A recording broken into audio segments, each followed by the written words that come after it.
Yo, what's up, everybody? This is Toby. Welcome to the podcast.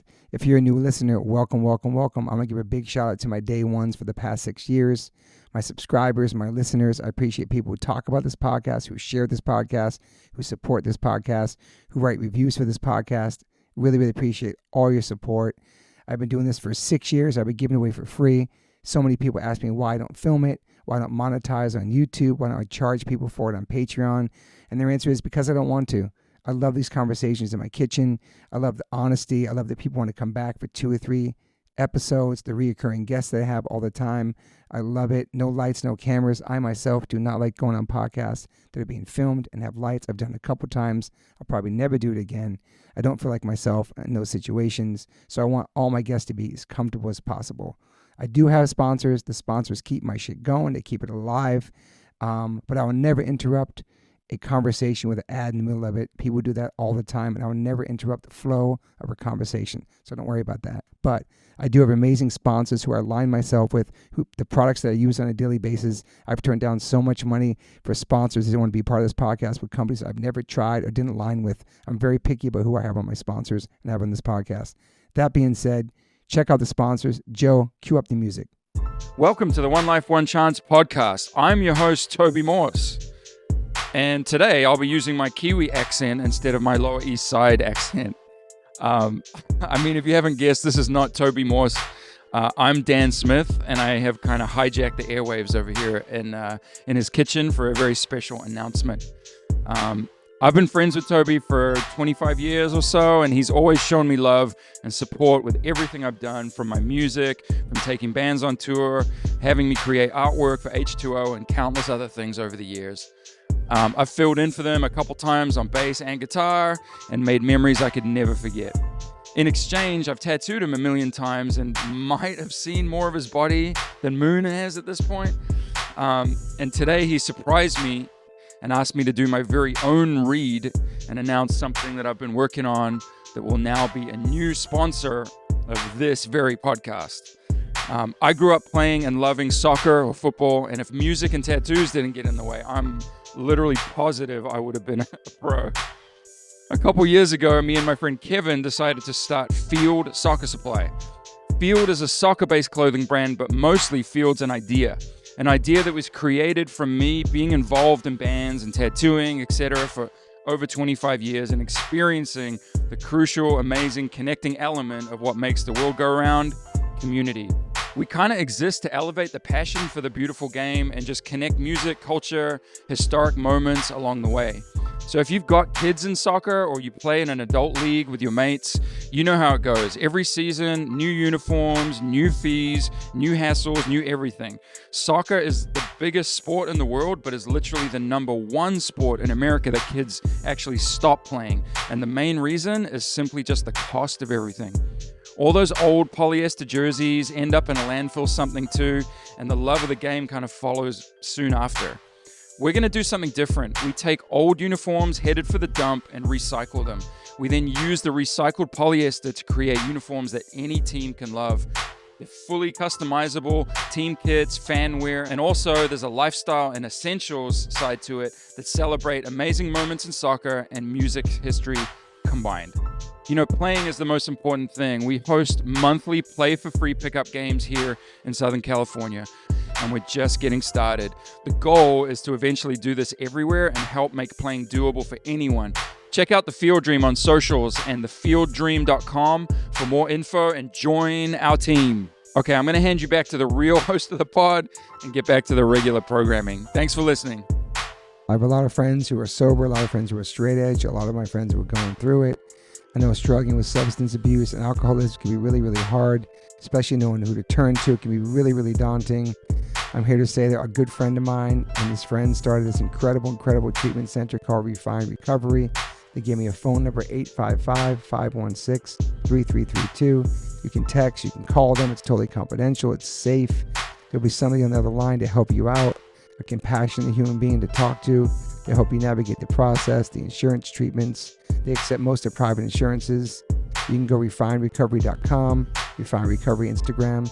I know it's hard, but reach out to somebody, man. People care about you. People love you. People want you to be here for a long time. People love you in their lives. If you're going through it, make this phone call. It's totally private.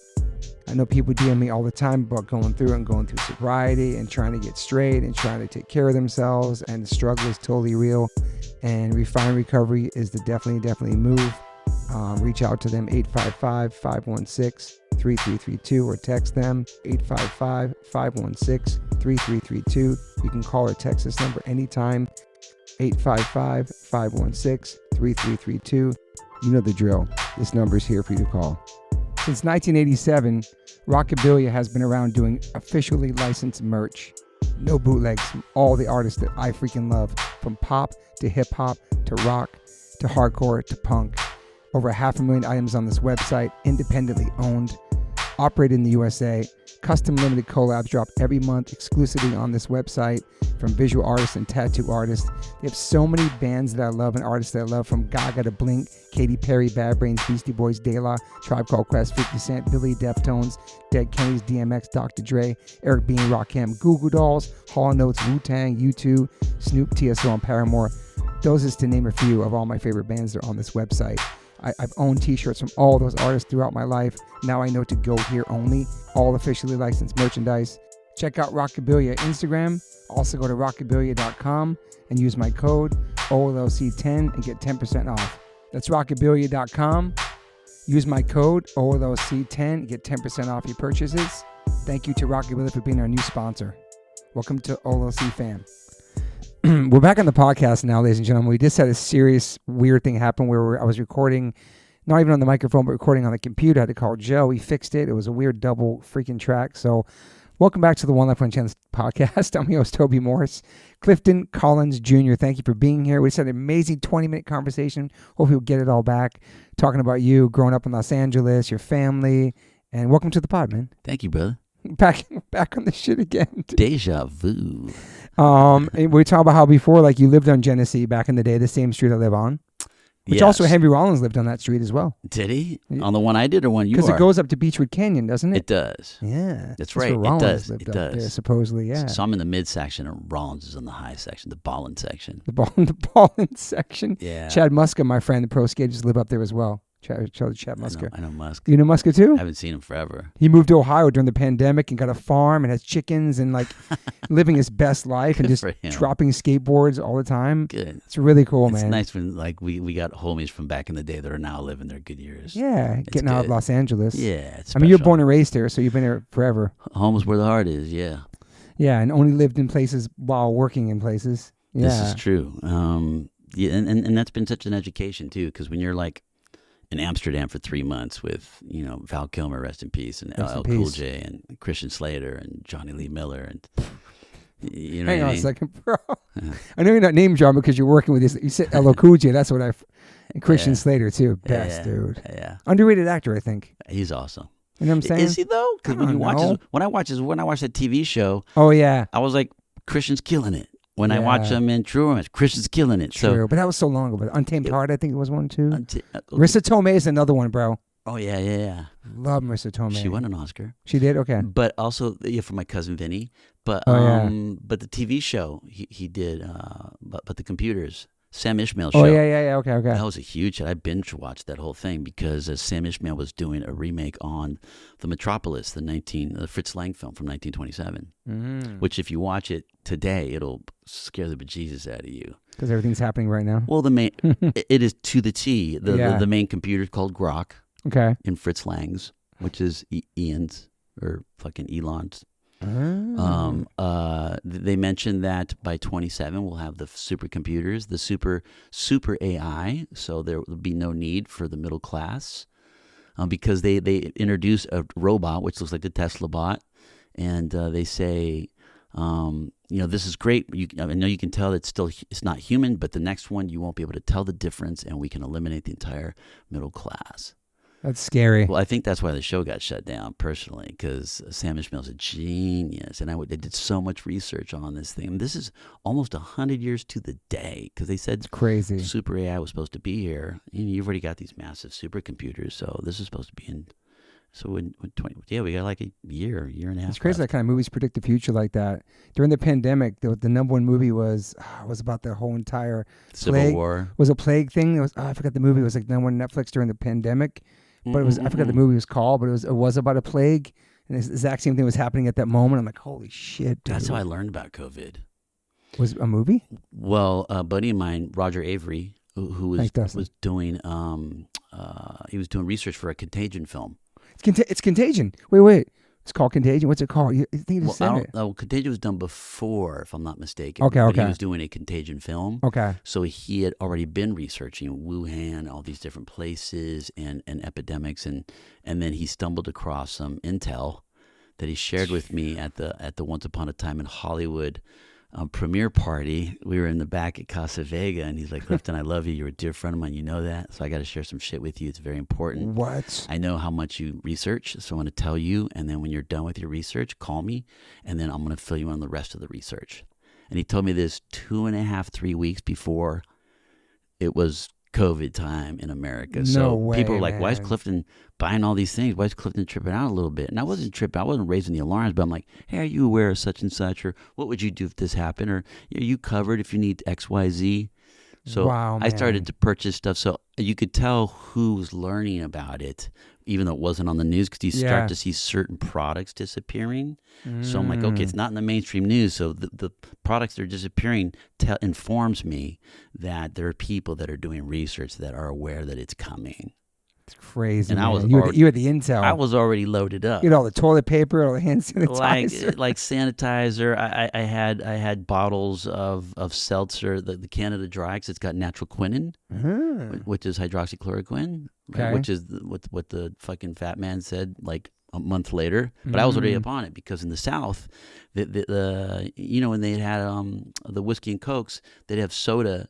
It was soda and quinine. There's natural quinine in soda. Did not know that. Yeah, so that's what saved. I know there's anything natural in soda. That's good to know. Yeah, when you see the Canada Dry, look at the bottom. It says natural quinine. And when you read the quinine, so it comes from the bark in France. So the Southerners would block the waterways to keep this bark from coming up because the Northerners learned about this and they needed that bark to put it in their. This basically they were given this as they had the soldiers come up to get their shot before, and it was preventative.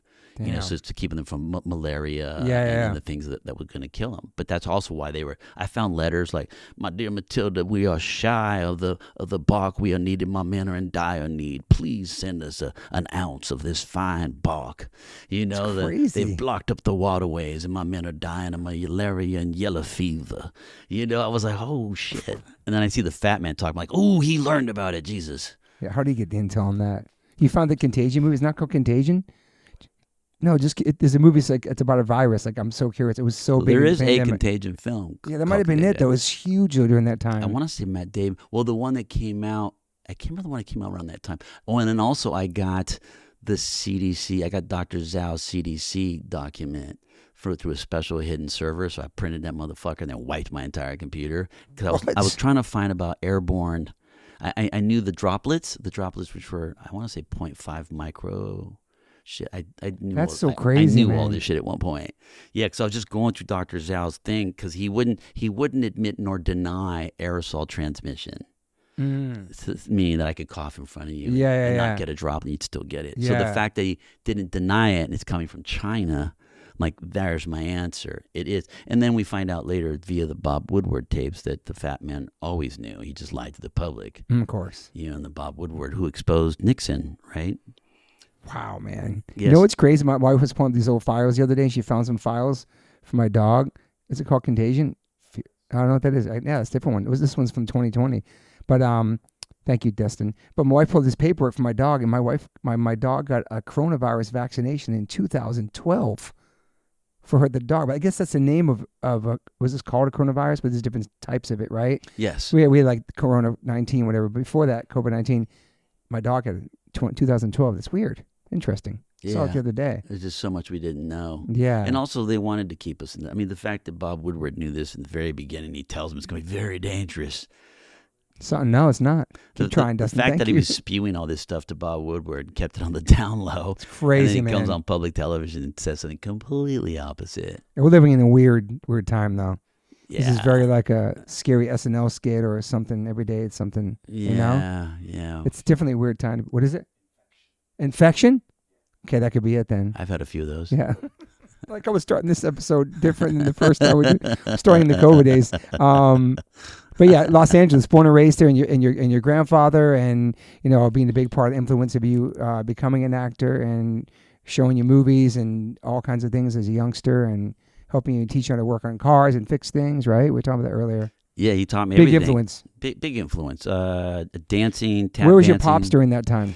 My dad was like, he left when I was probably 6. Okay. And he was like, just kind of like that alcoholic friendly buddy that was kind of flaky. Wasn't an angry drunk, but was a hardcore alcoholic. So, there's a lot of times. I lived in Canoga Park with my mom for a while, and he lived in Inglewood, so Culver City was much closer for him. So my mom would drive from Canoga Park to Culver City because he'd be like, it's too far to pick up the kids on his visitation.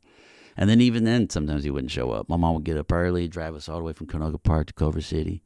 And then we'd sit there and wait. And that's rough, man. The morning would come and go, and then, yeah. I know you have a sister. You and your sister tight? Yeah, me and my sister are real close. She's a casting director. Yeah, it's awesome. Veronica Rooney. And she's got Fire Country right now and Tracker. Those are her 2 shows. Yeah. One with Ken Olin, the producer, who also did Alias. Oh, nice. And Lost, yeah. So she was inspired probably from grandfather too as well to get into the industry? For sure. She started to get into a little bit of acting after I started, but she fell into casting and was just really, she's been nominated for 3 Emmys. She's won an Emmy. That's amazing. She won an Emmy for Lost, I think it was. That's amazing, man. Yeah, we were both nominated the same year. It was on the anniversary of my grandfather's, 6 months after my grandfather's funeral. We both got nominated. Wow, it's really special, yeah. And how old was your grandfather when he passed? God, I don't even remember anymore. It's been so long time, yeah. No, it was in 2006. He was born allegedly in 25 or 26 or 27. We don't really know when he was born. Yeah. And his real birthday. We think it's May 24th, but I've heard December 26th as well. Wow. Do you celebrate both? No. But I in doing this research for Grandpa's screenplay, I found 3 newspaper articles where he's the one talking. I'm like, Grandpa's like spewing like, is he getting ready to run from the law? What's going on? He's getting ready to go on the lam. Wow. It's like, I was born in 1927, December 20. Like, okay. And then another one, and I found my great grandmother's papers. Yeah, doing the research on that was so hard because Latinos. A lot of people back then would name their siblings or their children after their favorite brother or sister. Yeah, and then you've got actor nicknames on top of it, and you got rebranding, which happened all the time. So when Grandpa would change his name, I'm like, oh my God, which character is this now? And the characters in his own community, the actors and mentors in San Antonio, Texas. Wow. So it's hard to track everybody. It was such a, man, it didn't matter how much weed I smoked or how sober I was. It was just like, of course, cops aren't going to be able to get a hold of you. I think of my homies in my younger days when they cross the border and then have to use their cousin's ID because their shit's just marked now. Yeah. So they're living by their cousin's nickname for a long time. It's that shit, but times like 100, Fuck. And then you used Gonzalez for the first 10 years of your career, right? I did. About that. And that was on top of, just sitting there one day and having Grandpa, Grandpa went to an audition. Your Grandpa couldn't read. So he, in these auditions, especially in the earlier days, I don't know about so much now, but you always had to have a copy of the dialogue in your hand. They call them sides. So, you're not supposed to be totally off book because it seems like you're ready to shoot, and you might not, if you think they'll think that's your best work. So you kind of have to pretend like you're not off book. I always come in fiery hot off book. Yeah. And if I'm like arrogant, I'll even throw the scenes on the floor. Like now I'm just saying, I'm rolling the dice saying I'm off book. This is going to be my best watch. Yeah. So if I don't get it, that's on me. But so Grandpa knew, so Grandpa would memorize the dialogue. He was embarrassed about them knowing that he couldn't read. So he's doing the act. So he knows all his cues because he's memorized it all. Yeah. And so he's pretending to read because he can't read.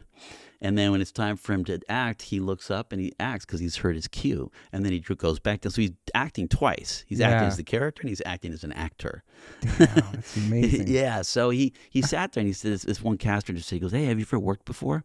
Mind you, his resume is like, 12 pages broken down by studio, which me and my sister narrowed down to one page. Like, let's just put the highlights on, like Rio Bravo, all the hot game shows, or not the variety shows, like the Debbie Reynolds and the Jimmy Durante, and he did some hot ones, Danny Kaye, Danny Thomas. It's the list of his, because he's a song and dance man traditionally, but he was there. He's like, nobody knew it. I'd acted before and this, and I just saw how he spent his whole life acting from 7 years old. That's why he couldn't read. Wow. And 9 brothers and sisters. They were all part of the troupe.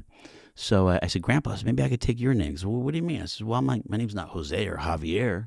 They're going to hear Clifton Gonzalez. Clifton, so tell us just a little about yourself. What's your background?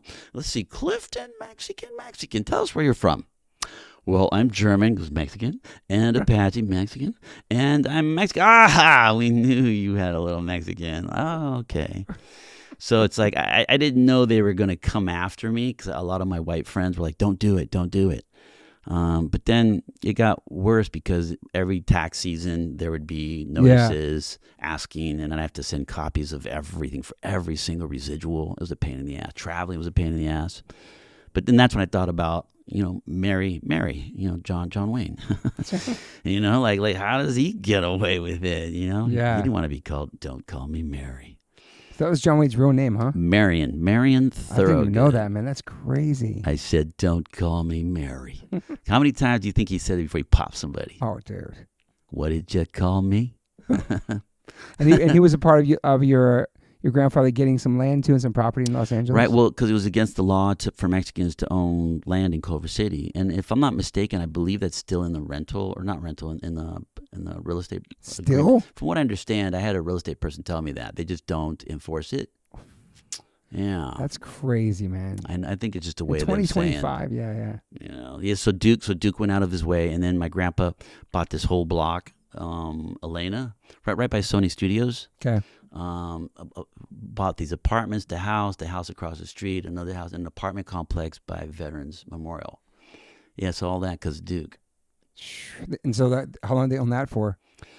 I mean, my uncle just sold it once my grandmother passed. Wow. Over COVID, yeah. So a long time in the family. That's crazy. It was kind of weird to see it go. Yeah. Yeah, because that's where I started tap dancing. I started learning the musical frying pans that he would teach me as a kid. A lot of ass whoopings.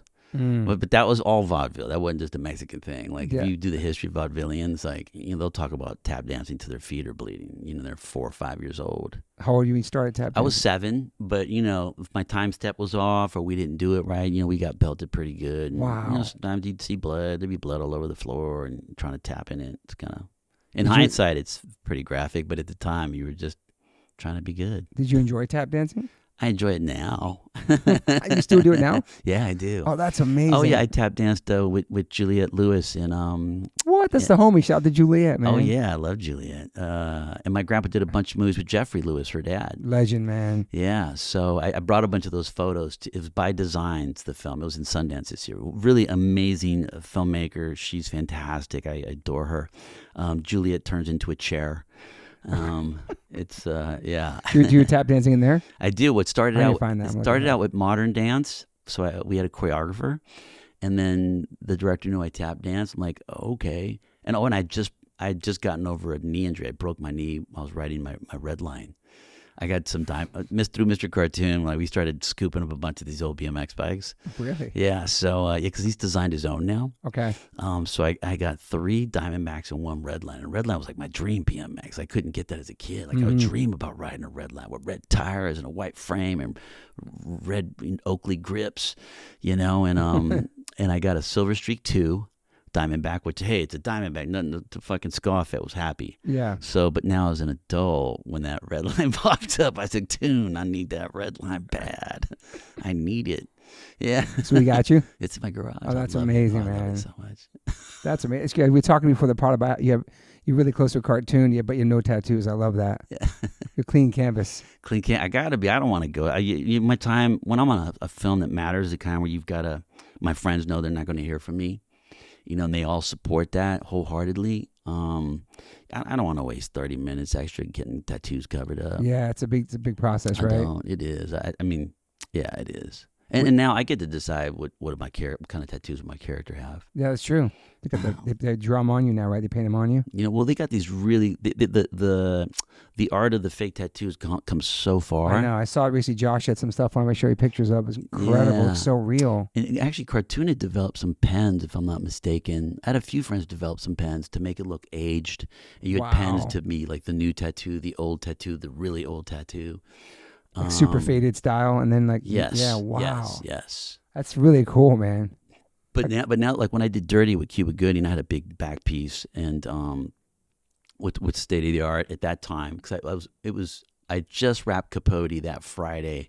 I flew back from Winnipeg to L.A., and that Monday I'm shooting with Cuba. I domed, I bicked my hair, and then I got a back piece. And if you put baby powder on it, and you got a nice soft cotton T-shirt, white one or whatever, as long as it's super soft, you can make that tat last all week. Really? Oh yeah. Damn. Mm-hmm. And you wanted to, because that would just save you time. Yeah, because how long's the process putting it on? It's hours, right? It was a big piece, so they would do it pretty fast. But I'm trying to think, in it was Star Trek, we had tattoos and pieces, so that was like a 3-hour process. Yeah. What was the closest you ever come to getting a real tattoo? I was gonna get All American Bastard on my back, like All American Badass, Kid Rock. But I feel as an American. You think Easy Riders is like Dennis Hopper was a dear friend of mine for a super long time, and he actually was a contract player. My grandpa, so grandpa was a contract player. Not to segue here, but under Bat Jack Productions, which was John Wayne's company. So he had Nick Adams, James Dean, my grandpa, Woody Strode. Who else was on that list? There's a gang of people. It's a crazy list. Yeah, Dennis Hopper. Yeah, so they were all friends back then. Yes, when I became friends with Dennis in '91. The whole Easy Rider, you think about the family, American values. There's all these principles that are taught, but nobody really in the higher ups practice it. It's kind of like for the low people to believe in, but they're not really your rights if you can get killed over it. You know what I mean? Yeah. I mean, I have a right to go into my own house, but if I'm on the street, my rights are questionable. Yeah, for sure. So it's the disillusionment of it, the loss of innocence in Vietnam and all that other stuff. It's like, wait a minute, we weren't the good guys there. Wait a minute, we were invading. Yeah, they're gonna change freedoms in America if we don't take those VCs down. Victor Charlie's going down.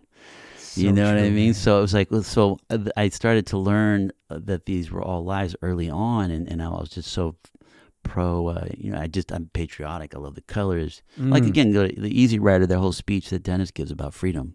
Yeah. And Jack Nicholson there at the fire, by the fire is really what it's all about. So.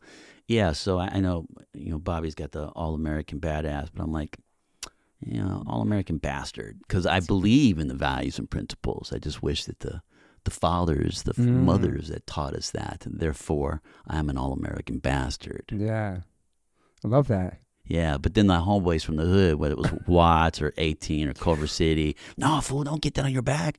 No, dude, they can shoot you in your back and not see your face. That's why I don't have a back piece. But you got pieces everywhere else that says Culver City or Inglewood or Watts or Colonia or this or that. Yeah, it's like, damn. So yeah, and I think Toon talked me off that ledge a few times too. Oh, that's nice. It's good. Yeah.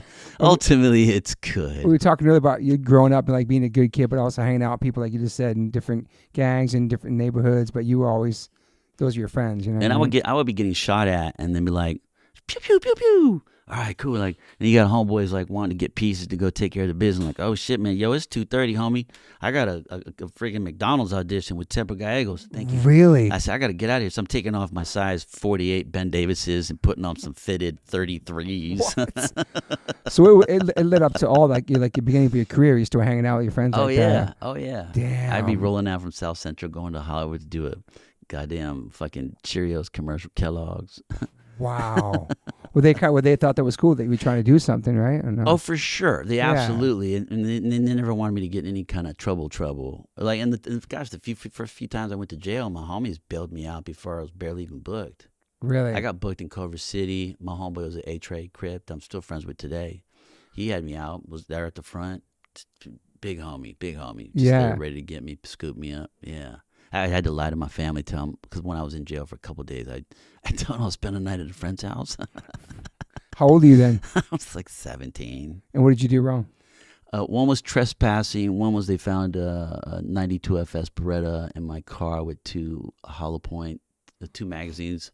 Well, this is when I had a tricked out car. I had a 5.0 Mustang with center lock Epsilon, gold bolts, 2 pullouts, 4 sound design, 10-inch woofers behind my seat, 1,000 watts of Kenwood. My posse's on Broadway. You pumping it, boom, boom. I had gold fender lips and gold nuts on the Epsilons. We took it to my homeboy Beaver in San Fernando, and we stripped this Mustang I just bought after doing Fortress with Christopher Lambert in Australia, and we ordered the rims, we ordered the cut, because Mustang didn't make that forest green that you saw in Menace to Society. A great movie. I was in that too. So my Mustang. So we ordered that forest green from the BMW plant in Germany, and so when we got it, I had the first forest green Mustang before Ford was even doing it. Bro, So I needed to have that heater, and the OG cops were ready to give it back to me. I was so arrogant. I had actual receipts in my glove box for the rims, the tires. Damn. Like, don't even try to front on me that the shit is hot or you're doing this to that. Like, so for a motherfucker to whip out a gang of receipts, bam, bam, bam. That's incredible, including dude. the pistol. Don't I realize you're a menace to society, man? That's one of the greatest. Oh my god, Menace, which led to Dead Presidents. Dead Presidents, bro. Menace to Society was like one of the hardest. I lived in New York and watching all like the West Coast. Like American Me was like one of my favorite movies back then. Like just watching the LA culture, living in New York City, growing up in the hip hop in New York, but also seeing like Boys in the Hood, Menace to Society, American Me, to Blood In, Blood Out, all that stuff. And then moving out and realizing there really is different neighborhoods and different things out here and moving to Los Angeles. Like this is real, It's not just the movies. Yes, sir. American Me had a lot of crazy. You like that movie too? I love that movie. I wanted to be in it so bad. Bro. And I love Eddie. Eddie spoke at my grandfather's funeral. Really? Yeah, he was the one like, Clifton, you got to play your grandpa in a movie. You look just like him. I'm like, you're just you're grieving, you're heartbroken. Those shoes are like 100 times bigger than Bozo the Clown. There's no way I can fit in them shoes. Like you don't even begin to fathom it. Wow. But he's like, you look just like him. And like, I can't. I'm just heartbroken, and I'll find an actor to do it. And if it wasn't for Guillermo del Toro on Nightmare Alley, when he sat me down, when he started to see photos of my great grandparents in the Carpas of Texas, he sat me down. He's like, Clifferton. I don't know why he calls me Clifferton, but he does. Clifferton, mire cabrón. He goes, you and your grandparents and your great grandparents and your grandma's great parents. You're like the pinche Latino Barrymore family, cabrón. And I was like, no, Guillermo, I'm not worthy of that. We'd been drinking a little wine and eating some cheese. It was just him, me, and his girl, and Willem had left, and Kate Blanchett had left. Everybody had left. Just the three of us. And then I'm like, I'm not worthy of that. And then he leans over and with his big little meaty finger and points right at me. And he goes, no, cabrón. He goes, you are. And I put my hands up like I'm getting arrested. I'm like, okay, fine, I am. But wait a minute. He goes, what? He says, wouldn't that make me Drew Barrymore? If I am the Latino Barrymore, he goes, cabrón. He goes, you're right. But you can be whoever you want. I said, maybe I'll be Ethel Barrymore because she kicked off the vaudeville circuit. Yeah, when John just was dreaming about being an actor, John Barrymore. Dude. What a crazy, fuck, man. This is so much better than the first little conversation we had and so much information. All right, so we're in Los Angeles and we're in high school and you're watching movies. You're getting involved in that world, right? Are you working a job in high school too? Oh, yeah. Oh, man, I had like 4 or 5 jobs. Yeah, at a young age you started working on stuff. I'm just hustling just to make money everywhere you can. And I got a job at the gym at Nautilus Plus, which is now Bally's. Oh, wow. In Culver City. So that's when I met Rob Trujillo back then and Benjamin Bratt when he was still young too. That's and amazing. I was just a teenager. I was like 15, 16, 17. Yeah. Yeah. You just working and just like in school and trying to figure it out. Just hustling. Yeah. Because, in high school, I took acting in Spanish, like I said, and got a B. Yeah. So it wasn't a big deal, but it was Grandpa hearing how he thought his occupation wasn't worthy of any of the grandkids following his footsteps that I finally decided to give it a shot. Not to give it a shot. I contemplated giving it a shot for 2-3 months. And then when I had all these different people that I never met come up and ask me if I was an actor, I was like, pay attention to the signs. I've got to do this. I went back to Grandpa. Like after that one big sign when the guy took my ticket, Willem Dafoe. Yeah. When I was getting ready to go watch Living Down in L.A., he's like, you look like that guy. And right in front of my cousin, the fact that it happened in front of my cousin, we were like, I went to Grandpa, I'm like, all right, Grandpa, I'm going to do it. Damn. So I knew it was going to be a long fucking journey. And then when I changed my name from Collins after 2 years of acting to Gonzalez, that fucked up everybody. Well, also, there's a Mexican, get him. So all the other roles disappeared. That was happening. And then I had finished. That's a real thing, just from the last name changing. Just from the last name changing. Wow, man. It's like, why can't you judge me on my talent? How about that? Yeah. And like I was talking to Pedro Pascal on Eddington, and that was our second gig together. Because Clifton goes, honestly, I never thought I was going to get Game of Thrones. And in all honesty, goes from my own thoughts, I think they kind of accidentally casted me because they didn't know Pascal was a Latino name. They thought it was European or something. So he thinks it was just a fluke. Wow, it's always French. Pascal. You know what I mean? No, seriously. That's absolute, crazy. It's all perception, man. So that's why I tell actors, when you go in there, whatever role you're going to play, don't. These little youngsters that I worked with on Perfect Game, they always have to, like, when they ask you, they're like, hey, C-Dog, when they ask you, like about your day and they want to know about stuff, do they really want to know like who you are? And like, should I just start being myself? Like, no, absolutely not. And you act halfway that character, if not all the way, and just blame it on the character later.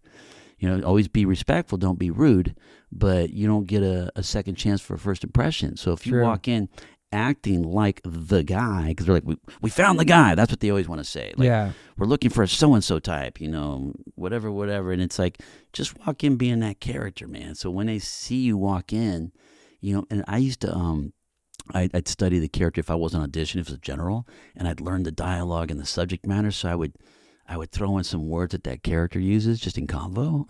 Yeah. Just like, I think I found the guy. He talks like him. Well, yeah, because I studied the lines. Or I might say a hip saying the character has or something that's in the screenplay and just totally play dumb. Yeah, I love that, man. Was it hard for you learning, like studying lines and stuff? Or yeah, because when you're not used to it in the beginning, you think a monologue is just impossible to learn. And it's not. It's just you've never done it. Yeah. We all can do it. It's like learning a song. Totally. Wait, did you pay attention to school about stuff like that, learning stuff, or no? It's totally different, though, because it wasn't really a passion. It is. I was great in math. I was great in geometry. I got like A+ in geometry. Nice. Yeah. I wish I would have studied more in English, but I study movies. Yeah. I study movies. I study camera angles. I study lighting. At a young age, editing. started doing that. As a young age, and as I started to hone in on what I actually like, I would really watch. Because I can edit to old style or new style, and the film that I've been writing on my grandfather is a discovered. It's like a found lost film, so it's shot in 1:33 aspect ratio in mono sound. Okay. So it looks damaged film. That's cool. With all of that stuff, so it's fun. Yeah. So you were studying the cameras and everything, not just the acting, like the whole everything. I just love it. And when you're on set working with some of the greats, like, and Guillermo's so generous too. It's like, he's not a gatekeeper. He loves to share and mentor, and he's just a very incredible human being that way. But I love that you say gatekeeper, because that's like a big thing in the music world too. Is it? Yeah, like the old heads of the different music scenes. What's punk? What isn't? Like my day, this was my style, and this doesn't sound like something I grew up on. Like, that's kind of gatekeeping vibe too, right? Wow. And you're talking about like kind of like the actors giving you some guidance or some opening up about things, right? The history of acting. And I love sharing. I love sharing. Yeah. And when I go deeper on the history too, like I like to overshoot my goals. Yeah. But that gives me confidence, and it helps alleviate the nerves. It's been special, and learning about my family history, going on a deeper sense of, the vaudeville of Texas that involved all the Mexican artists, and all those theaters are still there. Jesse Borrego's been renovating some of them. I know Chata Noleska's daughter has been taking care of some of them, and my grandparents performed in all of those. Is that in San Antonio, you said? In San Antonio, yeah. So I recently got one of my buddies from the Stella Adler Acting Conservatory to do revisions with me, which is where, Benicio del Toro went, Salma Hayek, and Mark Ruffalo. It's awesome. And I've already spoken to both. I spoke to Benicio 2 weeks ago. And I spoke to Selma, and Selma was ready to shoot right then and there. That's amazing. When I told her to play my great grandmother Micaela Huerta Gonzalez, she was classically trained in flamenco, and she ruled by the iron fist, and she belted everybody with a hanger or a belt or a tortilla roller. You did not want to get hit with the tortilla roll. That shit will fucking kill you. Damn. No, you'll if you knew who got hit, anybody in town you knew who got hit by their mother or grandmother, because there'd be a series of knots on their head. Wow. Because it doesn't just hit you and fly off. It goes brrrah. So depending where it hits you 1 time, 2 times, 3 times, 4 times, 5 times. So you'd see a row of knots on somebody, or a husband that was cheating. You'd see a row of knots on somebody and you knew they got busted. Damn. Yeah, it was scam. You know, comedians make jokes about it, but when you trace the history of the joke to the actual people, you'll find out that was really happening. Yeah, My grandma at the old Culver City house had her grandma or her mom's tortilla roller shellacked above the sink like it was a goddamn, a 20-point buck. It was like, there's grandma's tortilla, and it was like this big around. Damn. Way bigger than grandma's. And I'm like, damn, grandma. I said, your mom was smaller than you. My grandma was like 4'9". My mom was 4'9". My grandma was 4'9". So your mom was like 4'8". Like, how in the fuck? And they would keep it under the bed. Like a knife. Like a baseball bat or something. Baseball bat or knife. Wow. And they were deadly with it. They were fucking, you did not. But my great-grandmother on my grandfather's mother is the one that I was talking to Selma to play. And right away she's like, oh, did she do this with her feet? And like her hands are like, and she's like, just literally like, yes. Like, holy That's fuck. amazing. You haven't even read it. Yeah, because I met her when she just got to Stella Adler's, probably in... Damn, what year was that? I want to say 93, 92. Yeah. And Did you start going to acting school like out of high school? Pretty close. Yeah. Yeah. But I was naturally just a clown. And to be a clown, you got to study everybody around you so you can mimic or imitate. Yeah, we doing that in school, the class clown vibes. Oh, I totally had the class clown vibes. And class clown vibes were fine. Look, I love disrupting the class with a good joke if it landed. And when it didn't land, I got Jug. Yeah. And that sucked. Jug stood for Justice Under God. Yeah, so I was like, you got Jug, Collins. I'm like, fuck. But if I walked out, the classroom with Jug, with just the whole class just roaring with laughter, hands up in the air, victory. Yeah. I did it. That's right. I'm going to Jug. It was earned. Yeah. When the joke falls flat on its ass, you're just like, burp, burp. I'm like, oh, that sucks. Were you watching like comedy and stuff too at home? I did. Yeah. But I think I was just naturally, to make me and my cousin get through the ass whoopings of tap dancing, I would add humor. Yeah. And I'd get beat for that too. Like, instead of when you're doing head points and you're doing tap spins, you got to lock your head on a point or you get real dizzy. So I would look at your clock and I would do a move and I'd spin it. So you spin your head and you clock. So you watch any dancer that's spinning, you could see them clocking something. Sometimes they're spinning fast, they'll clock 2 things. But I'd cross my arms like yours are, like just spitting, doing my thing, and I'd get my ass whipped again. Damn. But my cousin would be laughing, so he's the one who got beat more than me. How many years did you do that for? Like up and through high school? Off and on, like I'd say 7 to 9 or 10. And then I got into, it just called me back. I think it's the Song and Dance, so I started dancing at Debbie Reynolds. Oh, wow. Yeah, and she was there, and I was like one of her favorites. Is she from Fame or Flashdance? No, that's Debbie Allen. Okay. But Debbie Reynolds was from Singing in the Rain. Okay. She was 17 when she did that routine with Gene Kelly. That's incredible. It was birthday, I think it was a couple days ago, if I'm not mistaken. So you started doing that again later on, dancing more, and then... Yeah, and then... Did you want to be a professional dancer or no? No, but I would love to do... Well, there's going to be a tap in Grandpa's movie, because Grandpa would go to... these early vaudevillians, they would constantly steal steps. So you'd go see great dancers, you just study them and watch them, and you'd steal it.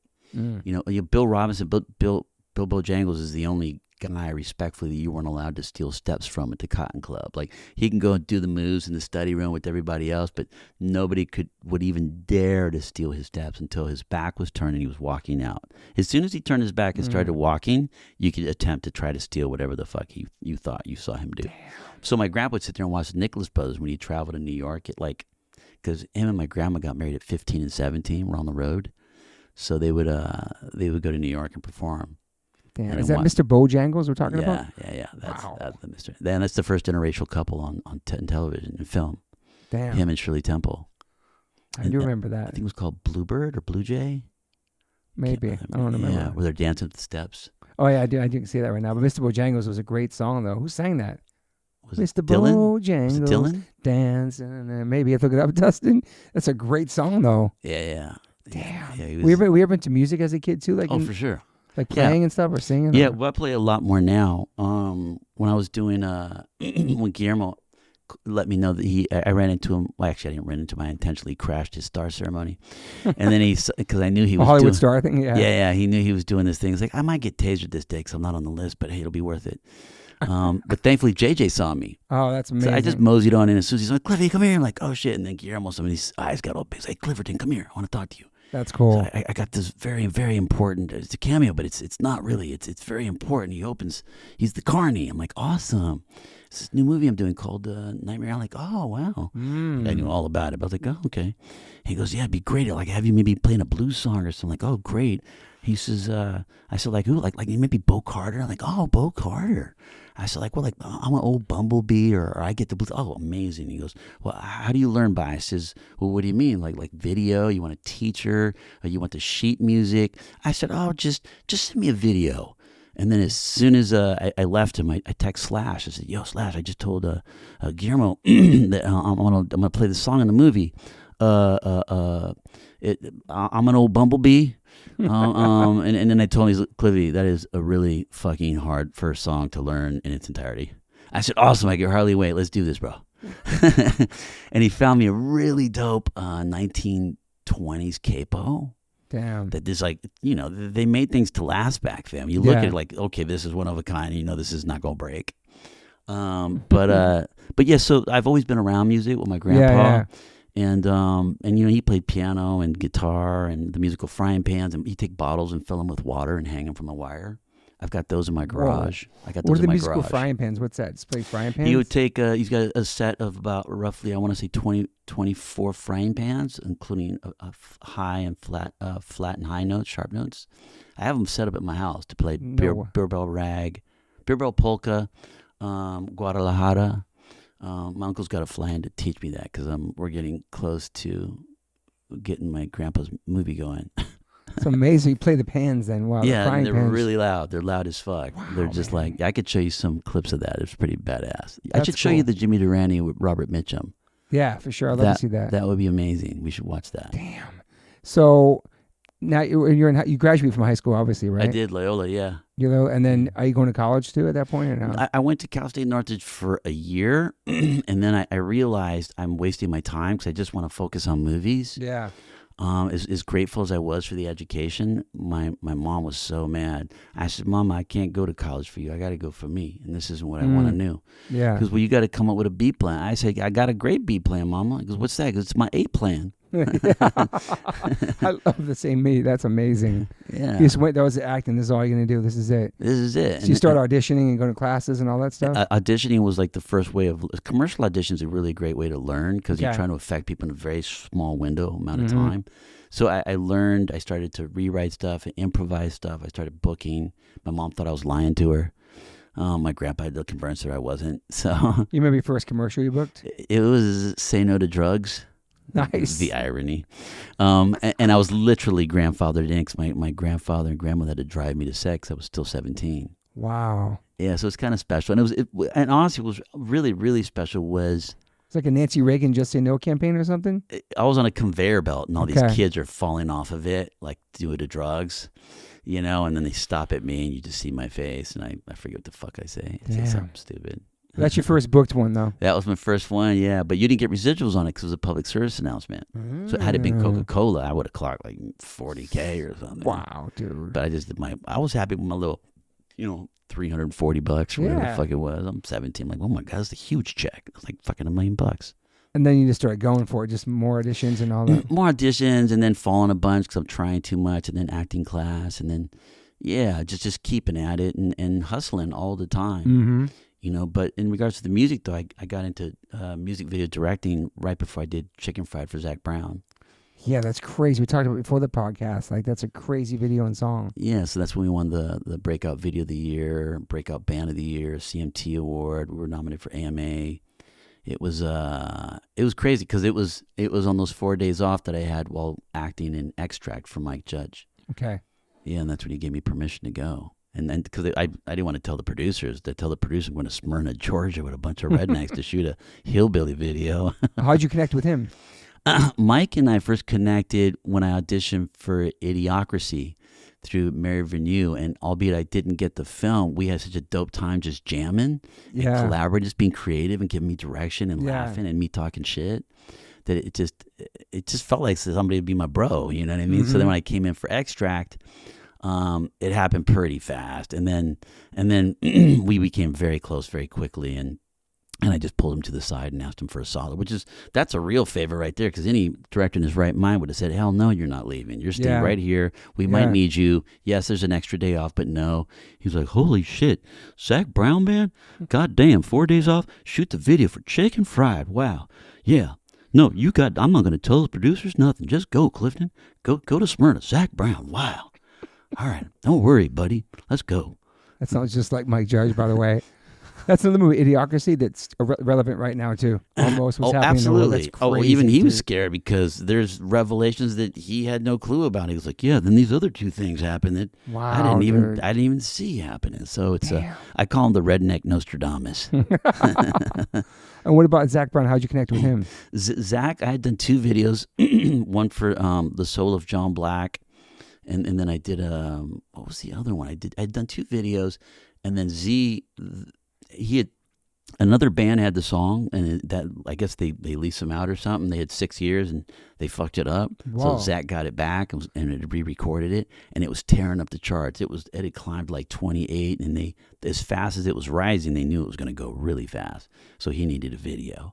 Wow. And then when I finally got I met him through mutual managers, and Heart of Gold. I mean, this dude would come to my house, borrow one of my axes, and then ask if my granny was awake. And then we'd call her and put her on speakerphone. He'd serenade her in Spanish. Oh, my God. It's beautiful, You man. know, that's the kind of heart he's got. So, yeah, he's like, Clifton, he goes, one of the reasons, I love your other 2 videos, but the other reason that I'm hiring you is you're the only music video director that didn't talk about putting a motherfucking chicken in the goddamn video.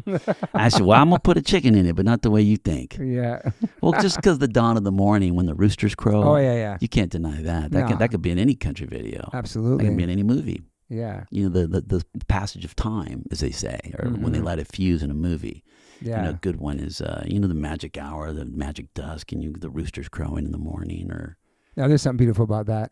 I don't know if I could have it every single day of my life, but I love seeing that in movies and stuff too, and different. You know what I mean? Yeah, you know what's happening. Waking up by them in the morning. Yeah, then I got Arlie Ermy to do the voiceover from Full Metal Jacket. Oh, damn! Goes, son, is it a patriotic song? I'm like, it is, Arlie. It's all right. I'll do it for you. I'm gonna give you 4 good ones. I'm like, just go the fuck off. And then I got this bomber for us to smoke in the Cadillac. Whoa!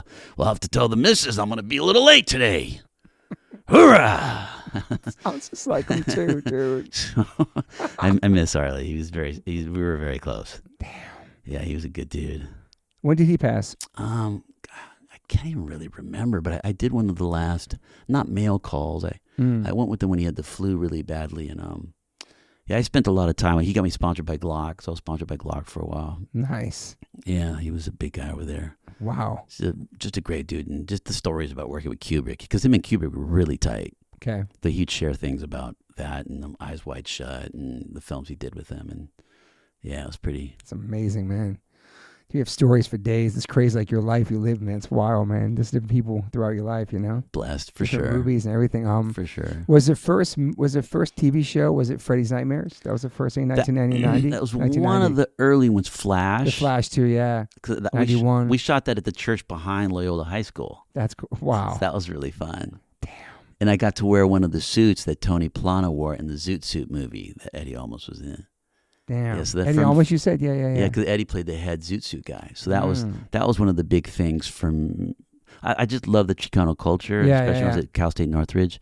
But then, as an actor, I'm just an actor. I want to be a blank cassette tape. I ain't got no tattoos, not English, Chinese, Spanish, nothing. I love that. My hair just keeps growing until it's time to film. Like, what's your style? I'm like, my style's like whatever role I got coming up. Yeah. I very rarely I just grow this shit out, until it's time. I need canvas. I need more, I need hair. I don't want to wear a wig. Mm-hmm. If you see me wearing a wig, just know that I had no other option. Yeah. And it's super, super, super rare. I'll talk them out of the wig before I wear a wig. Yeah. You know, when I did reshoots on The Horseman is when I had to have a wig, but because I did Brothers in the middle, so I had a military film after I had real long hair. Then we went to Chicago, and that's where I was supposed to meet Heath for reshoots for his film. Wow. When we lost Heath, because I was on Brothers when I got the news about that. Damn, dude. Yeah. But the TV was Freddy's Nightmares, right? And then Flash, and then NYPD Blue is a bunch. 20 on Jump Street, all that in the 90s, early 90s. NYPD Blue, that Kathy Bates directed that episode. Damn. That was pretty dope. And then the NYPD Blue, and also Dead Presidents was 1995 too. Chris Tucker, Lorenz Tate. Yep. Another amazing actor. Bokeem Woodbine. Yeah, another one who's like Terrence Howard as Cowboy. Terrence Howard's in there too. Terrence Howard killed that. Michael Imperioli too. Oh, Michael Imperioli. Yeah, we had a blast. He wasn't my hooch mate. Because he had gotten bit by a spider in boot camp. Bokeem Woodbine broke his hand in boot camp. Michael got bit by a spider. Lorenz got mad sick. Really? What else? Something else happened to somebody else. It was crazy. It was 30 degrees at night. There was giant snakes and alligators and coral snake. Damn. And Captain Dale Dye stalking you in the middle of the night. Yeah. James Wolvitz, he played the blind kid from Unforgiven. Oh, It was a crazy cast. Sticky Fingers. Sticky Fingers. Onyx was in there? Yeah, Sticky was in there. Yo, I'm smoking in the back, but like, yo, bro, come on, it's Bo up here. I can smell that shit from back here. Just put the shit out. Come on, Sticky. It's amazing. You know, and then Alan Hughes like, come on, man, like, you got to give us your real name. Like, we can have credits, Sticky Fingers. Oh, that's my name, Sticky Fingers. Oh, that's right. He wouldn't say his name. Yeah, he was like, no, well, I don't think that when you were born in the hospital that your mother said your name is Sticky Fingers. Well, we need that for the movie. Yo, I'm telling you. It's like, does Ella Cool J and Ice Cube, they use real names in movies now? I wonder if they use their real names. Todd. His name's Todd. That's right. Ella Cool J. That's right. I think we were doing Mindhunters that he talked about. Todd. Damn. I think he went by his real. I can't remember anymore. Wow. But he was the first black man to not get killed in a horror movie. Really? Uh huh. Wow. Mm-hmm. And directed by the great Rennie Harland. Damn. Also, I think Bokeem Woodbine he's an incredible actor. Doesn't get enough just, man. You know what I mean? He's in everything. What's the You know his face, but it's the like... Silk of the Pimp and Silk film. I've never seen that. It came out a few years ago. He's amazing in it. But he's got a great album that just came out. Really? It's 13 Purple What kind Dragons. of music? It's hard rock. Really? Oh, yeah. He used to come over with his guitar and play Wow. it. You know what I'm talking about? He's incredible, man. Yo, you got to hear his new album. It just came out. He shot it to me maybe 3 months ago. That's cool, man. 13 Purple Dragons, I believe it's called. It's badass. Wow. Yeah, no, he's hardcore. He was always big into rock and roll, in spite of like what we might think about him because of the Hood films and stuff. Yeah, he's in a lot of those movies, yeah. Also, Tony Cinco, who played Paulie Walnuts in Sopranos, he was in Dead Presidents too. I didn't know that. Yeah. Okay. You know Paulie Walnuts? Mm-mm. He's one of the crazy characters from Sopranos, but he was in Dead Presidents too. I got pecans, nuts, walnuts. I got all kinds of nuts at home. He's nuts. But that was was that like probably 95, that was like the first kind of big movie you were in, would be Dead Presidents, wouldn't it be? Grand Canyon. Okay, yeah, that's true. But the big moving. To me, that was a big movie back then. I don't know for why. sure. No, yeah, it was Menace. Menace was like blew the doors off of because we had Boys in the Who was the closest thing, which was like Leave It to Beaver. Yeah, and then we had Menace was like, ooh, Leave It to Beaver X-rated. Dude, Menace Society was over the top as far as like. Oh dog. Oh my god, oh dog. Yeah. Dude, he was so good, man. Yeah. And then also you did you said Walker Texas Ranger, that's right. That too. was fun. Chilling with Chuck. Dude. Chuck who's half Mexican. Oh really? His real name's Carlos. Did not know that. You knew that? Okay. He played an illegal immigrant and I'm like, well, you don't look it. He goes, yeah, but Cliff, I'm half Mexican. I'm like, what? He goes, yeah, my name's Carlos. And when you look him up, Damn. So it's like, my mom was Latina. That's why I got Clifton Collins Jr. Obviously, I mean, I know you guys know. A lot of why Clifton Collins Jr. I'm like, because I thought the junior sounded cool, you douchebag. No, if you have any kind of education, that means there's a senior somewhere, be it alive or dead. Yes. And if I'm the third, that means there's two before me. So if you can count to 3, maybe you should learn about senior and junior. Yeah, it's crazy because if you look at that name, it looked just like a white name. You're right. Completely. But the Gonzalez, and depending on how I speak to people, I'm first. If they don't recognize me, like I can do all kinds of accents, man. Like I can do hardcore redneck, I can do Cajun, I could do whatever. When did you start doing like impressions? When I was a kid, because we'd So watch. good at it, man. But as a kid, also to make my cousin laugh, because you're watching John Wayne, you're watching Red River, or you're watching Real Bravo. Walter Brady, like, well, Chance, you better not come in here with that gun. I'll blow your head off. I'll blow your head off. Well, Spunky, you better not. It's coming in. It's the sheriff. There'd be like this whole thing, and I just loved Walter Brennan's accent, the way he spoke, and his cadence, and he's just, whether it's Red River or Real Bravo, it's these old actors like James Cagney and Edward G. Robinson. My God, whether it's Yankee Doodle Dandy or Public Enemy, or Little Angels with Dirty Faces, all those. I just love Humphrey. I just love that whole era. Yeah. It's almost like you might have escaped into all those movies because how your home life kind of was. You're watching these movies with your grandfather and his different characters and a way to express yourself. You said make people laugh when it's like a weird situation, right? It was a time machine for sure. And then also researching my grandfather's stories, because I'd have to find other artists' books that were from Texas. And inevitably I'd find, if it was the same era, I could get the book and I'll find stories about my great-grandparents or my grandparents. Yeah. Like Lydia Mendoza, who's the same generation as my grandfather. She's like the first, she's like the June Carter family, but with Latinos. The first Latino like signed to record deals. And she used to work in the fields. And they would take advantage of you for so long, like, oh, like, what do you get out of this? Like, well, you get to make an album today instead of working in the fields. That was her pay. Wow. So they didn't give her a check. But then her song started to hit so hard with her sisters that now everybody's talking like, wait, you should be getting actual money for these things. Really? Yeah, so in her book, Lydia Mendoza's book, she's the first signed legitimate Mexican Tejana star, the very first. And my grandfather's like the very first contract player.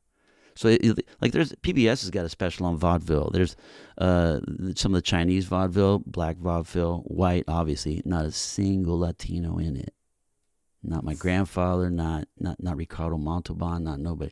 Montalban didn't really do the vaudeville circuit, but Grandpa was hardcore about it. Yeah. From the age of 7. My family comes from two of the biggest vaudeville families. There's 4, but mine comes from the Carpa Cubana and the Carpa Garcia. So the movie you're working now is the story about your whole entire family and all this stuff we're talking about? Well, when I did the big version, they wanted to break it up into a Netflix series because it taps into all the history of the 1920s, which looks like the opening of Nightmare Alley. Wow. But, for Grandpa's origin story in 1925 to 1953, I've had to narrow it down. So thank God my homie Jack Rubio from the Stella Adler Acting Conservatory has been helping me to you got to like slim it down. But I'm not opposed to a Netflix series after I do the film. Yeah. Because there is a lot of wonderful history, and I got photos. And, Texas University had a lot of my family photos, not even knowing who these people were. But I knew exactly. I'm like, holy shit, that's my great-grandpa. Oh, that's my great-uncle. Crazy, man, the history, man. And they don't even know the part of when the Hermanos Gonzalez were dancing for Pancho Villa, and they had to escape when he declared war because of General Huerta. Jeez, dude. But we have the Huerta name in our family. Like Micaela Huerta Gonzalez is the role that I want Selma to play. Yeah. Yes. That could be a Netflix series. Easy, man. Easy. Oh, yeah. There's so much to like talk about than just one movie, I think. Without a doubt. Yeah, so the origin story is literally just that. And because all the earlier stuff, it's like the stuff I learned about gas rations and during the war, and you couldn't get just go buy gas. But what I learned is they had these ration coupons they give you. So you could read about it in all these books, but it wasn't until I stumbled across this one documentary that was just not a popular one. It's like the B-side docs are the ones where you get all the truth. Okay. And they usually say some dirty shit in it that's like, whoa, and then you look it up and you find out the truth. But I saw these nice, they weren't Roaring 20s kind of cats, but kind of, they had money. So and I'd seen the one, they had the coupons with the 1 for a gas ration. So you could have gas money, you go and you give them the 1, and you're only allowed to get like 1 gallon. I saw these rich white folks, he had a 5. Mm-hmm. Like, I didn't even know a 5 existed in all the research I had been doing. It's like, so you can give 5 gallons. But think about what it did for the vaudeville families that were poor. You can only get a 1, and your whole job's about traveling. If you're on tour, oh yeah, and you can only get like a number 1 coupon worth of gas. Fucked. Yeah, they know exactly how far you're going and when you're coming back. I got to go to work. Well, we travel all over the country. Like, nope. Damn. Dude. So it really confined my family to the theaters there, and they couldn't really hit the road anymore. That's so fucking crazy thinking like that. how fucking it was. But I had to do all that research to figure that out. Yeah. Yeah, so if you knew some people, so it led to the counterfeiting of those coupons. Okay. But they had some really good counterfeit. I found my The great fake 5-gallon ones? Mm-hmm. Wow. Yeah. You go to the hood, you get counterfeit shit all the time, right? I'm thinking, reflecting on my own life. You know what I mean? Yeah. So, hustling the gallons of gas. That's nuts, man. Yeah. And tires. What year was that? That was the 40s. Okay. Yep. And then when they had the Japanese internment camps, because, even in that vaudeville circuit, a lot of these Japanese entertainers, they would shorten their names to be Chinese last names so they could jump on the chop suey circuit, what was called the chop suey circuit. And that kept them from going into the Japanese internment camps, the American internment camps. So they hid in the circuits and were performing and stuff. We're welcome because, the Chinese and the Japanese were infamously enemies. But at this point in time where you've got American Japanese people, like literally born in America with property and owning all these laundry mats, and they're getting taken away from them. You're having economic jealousy now, and then they have a chance to steal everything from while they're in these internment camps. Damn, dude.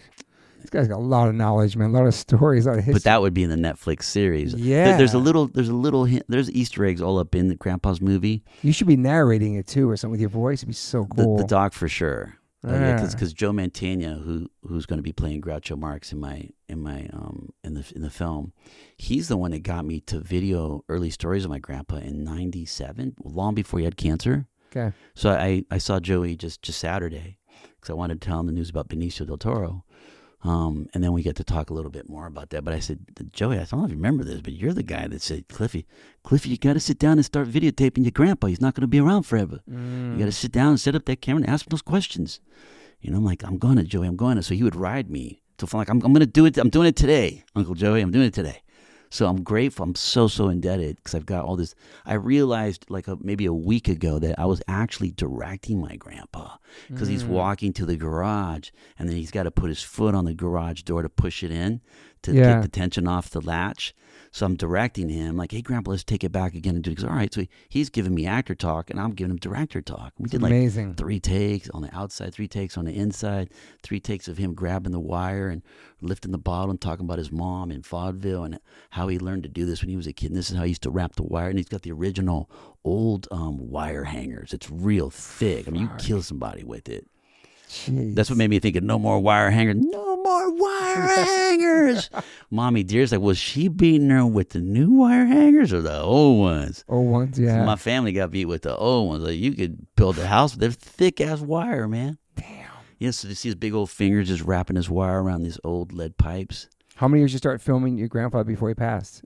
Was it towards the end? That was 97. Oh, a long but then time ago. I started filming him again when he had cancer. Okay. And then I got to show him the Jimmy Durante Robert Mitchum special that he did because he never got to see because it was live television. And he was they shot it February 11th, 1956, and I was able to share it with him in 06. So 50 years in February. 50 years? Literally 50 years, and I'm indebted to the people at the Beverly Hills Radio Science and Television because they had known that he had gotten cancer. And these guys are the best kind of nerds. Like, they know all his funny lines from all his movies I didn't even know about. And they're like, God, we would love it if you got to see this episode. I mean, he's with Robert Mitchum and Jimmy Durante. And he's doing his whole routine with them. And he's improvising. He's like breakdancing in it. If you go on my if you go on my Instagram, you can see the finale number. Okay. And my grandpa said, original breakdancing. Yes. The floor dancing. Yes. Yeah. Yes. It's because it's 19. It's not backspinning, is he? Wait till you see it. Just wait till you see it. Yeah. And it's just shit he used to do. And he did it in the 40s. Damn. So I remember sitting down with him. I said, you know what? I can't. He's got a chemo pack on. It's really difficult for him. Like, well, we never do this, but we're going to call New York and see if we can get something FedEx to you. And when they did, so when I had my assistant at the time and I had other actor friends found out, they all came and crashed the house, and we pulled out the carpet because he had cancer and we needed to pull the carpet out and do some shit. Yeah. So all the homies, like actors, like we're all yanking out this rug and then vacuuming real quick and then posting it up in front of now we put in, Grandma's making homemade Mexican food. All the actors came by when Grandma was cooking homemade flour tortillas, chile con carne. Mike Judge loved her breakfast burritos. Damn. They were insane. So we watched the whole episode, and when I was a kid, he always told me this story about Robert Mitchum being so fucked up that he couldn't sing the song in Spanish, and also because he didn't memorize the lines, and how he had to hide behind a flower pot, this big flower pot, and whisper the song to him so he would repeat it. And so while we're watching this all together, here comes a scene where Mitchum's in a hammock surrounded by ladies. He's surrounded in a hammock. He's getting ready to sing a song, and he's like, blah, blah, blah, blah. And then my grandpa's like, right there, I'm hiding behind that flower pot right there. So it was dope to be I was, 36, I think, when he passed. Or was it 46? No, 36. So he, so to spend my whole childhood hearing the story, and then finally, and also learning how cool Mitchum was, because to that point we were just thought Grandpa was cool because he knew Daffy Duck and Porky Pig, and because he did 3 cartoons with Mel Blanc. Damn. So to see him like, oh my God, you know fucking Daffy Duck, Grandpa? Shit. Like, how in the, wow. That's crazy, too. Yeah, for then learning how cool Mitchum is as an adult. Now I got him. Yeah, so I gave Benicio a whole, I was like, yeah, here's a little goodie. You get to see all of Mitchum in this. Damn, dude. Yeah, I gave that to him like 2 weeks ago. Fuck. Yeah. Dude, I would love to share that with you. Yeah, that's amazing, man. All your archives and everything, dude. It's a lot to digest, right, Dustin? So much information. But it's so cool. Your family's so, like, it's crazy how, like, far it goes back with acting and everything, man. 1853, Spain. Yeah, but I can only, like, name-wise, I can track my great-grandmother and my great-aunt and uncle who danced for Pancho Villa and the Hermanos Gonzalez. Yeah, and then they came to Texas and they started their own troops. But, starting your troops in vaudeville, that's what the Marx Brothers did. Mm-hmm. They sucked before they got onto film. They couldn't get a good routine written. They didn't have good writers. Yeah. They were teenagers, and Moms was their manager. So she was rebranding them every week because their show would get shut down every week. They sucked. Damn. Like, we'll call you the 4 Nightingales this week, and then she'd like, I got a new act. And it's the same kids. And Chico just wanted to be he would have been happy being a bar player. Like, he was happy to be just a bar fly playing the piano. But and then they did, Duck Soup and all those things. And it was the You Bet Your Life show that kind of reinstilled the joy of entertainment for him. Because at the early stages of film, if you watch Duck Soup, you can see a lot of the camera lines crossed, or certain people in the background that aren't supposed to be there, or not a through line of story, just kind of gags and gimmicks. And Groucho was starting to get bored with that. So the You Bet Your Life kind of brought him back. And then ratings were starting to dive when he called Walter O'Keefe, says, I need somebody to help me bring my ratings up. Like, they're saying I'm too tough on the customers. Meaning he would start hammering the audience. Because the contestants weren't much of anything. So Walter O'Keefe found my grandpa at WOAI radio station in Texas and saw how funny he was. And he called Groucho. And he's like, I got the guy. Well, because Walter O'Keefe had a radio show. Yeah. So he's like, fuck that, let me take him first. He had him on his radio show. I've got like 15 original fan letters just gushing like he should have his own show. He's like the Mexican Jerry Lewis. He's like the Mexican Groucho. And so I opened up the film with all the people reading his fan mail. And then Groucho called like, I need somebody to help me, Walt. Groucho Marx and your grandfather is They were tight. I got all this information from the book that Groucho gave to my grandpa, that I only got after my grandpa died, then also realizing, fuck, my grandpa never even got to read what Groucho thought about him in this book. Yeah. Even though he's the only actor he mentions in it. Well, his alias, I mean, at the time he wasn't an actor. So his wife, they were doing a show in Broadway, and they were late, and they just found out that they were late. No, they had a reservation. They were going to be late. And the missus was like, why don't you just tell them who you are? He goes, darling, he goes, if they won't book me a seat as Samuel Jackson, then I don't want to be sitting here as Groucho Marx. So his alias was Samuel Jackson. That's crazy. So I took a picture of it and I sent it to Sam. The circle's getting much more. Did he know that? Did he know anything about that? No, not at all. But even when Groucho makes a joke on the You Bet Your Life, he makes a joke about calling my grandpa Sam and et cetera, et cetera, et cetera. He doesn't say Samuel Jackson, but in the book it does. Dude. Yeah, and he mentions Grandpa. That's his favorite episode. But it also cranked his ratings up. He was able to go on for another 4 years, I think, after that. Mm-hmm. Yeah. There needs to be a documentary about all this stuff. This is insane, dude. Yeah. It's so crazy. I know you have a book, too. You have another book out. Would you write a book about all this stuff or no?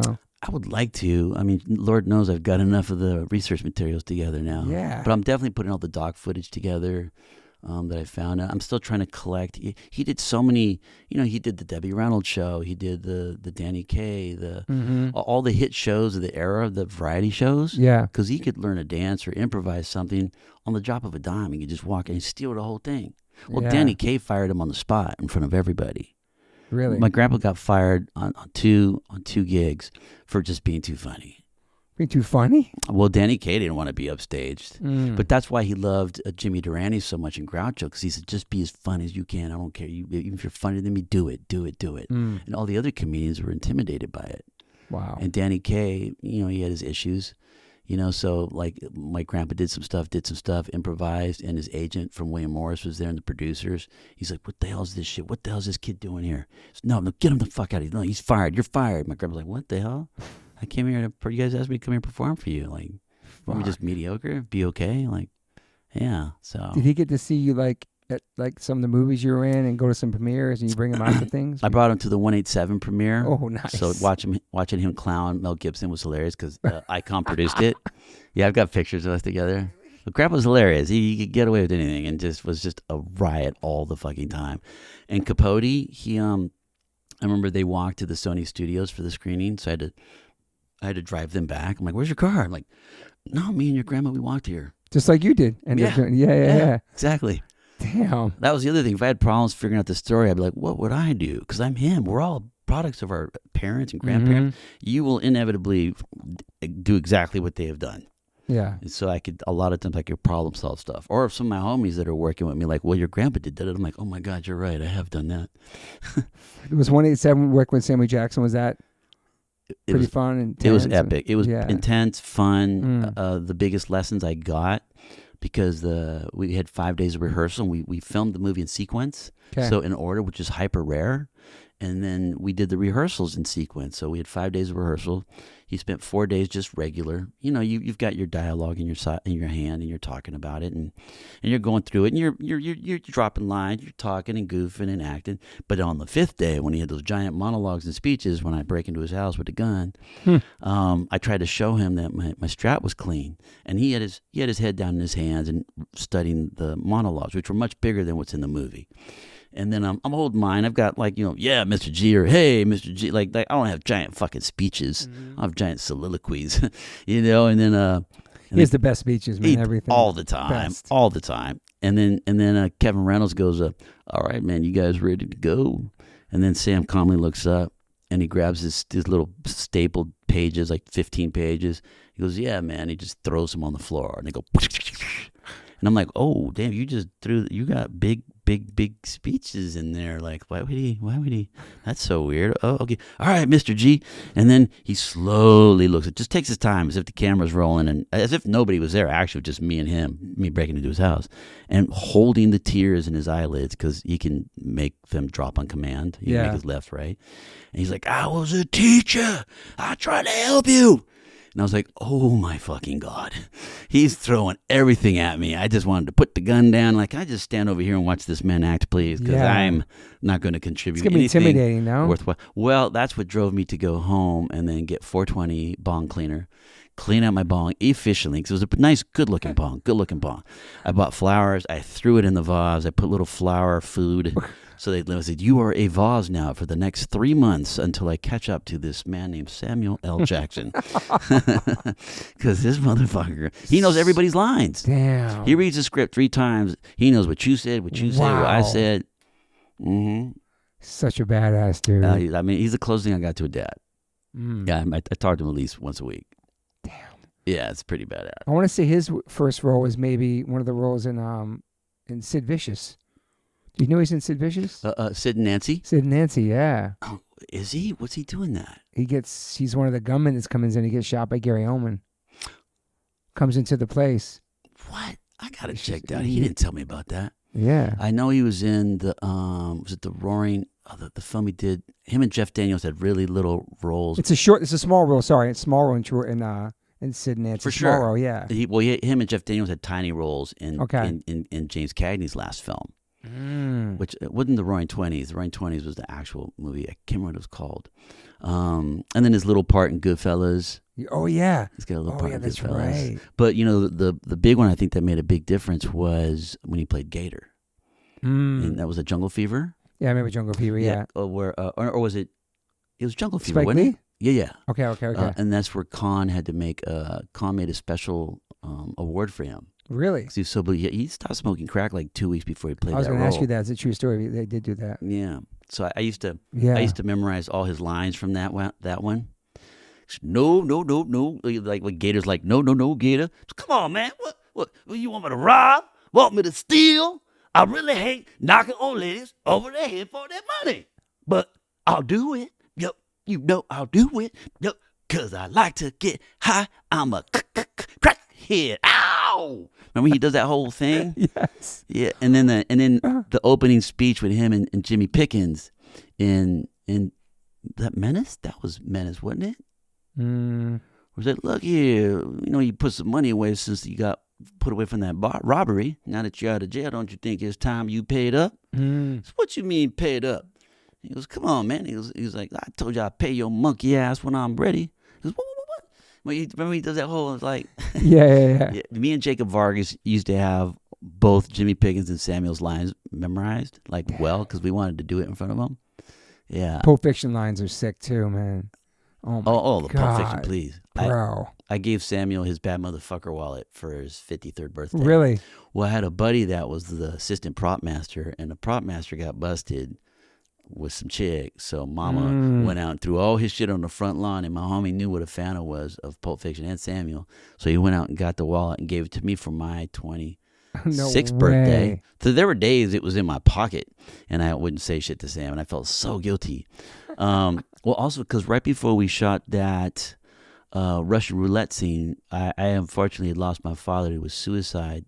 And I found out that Friday night. It was Jacob Vargas' birthday. I was at his house. It was August 18.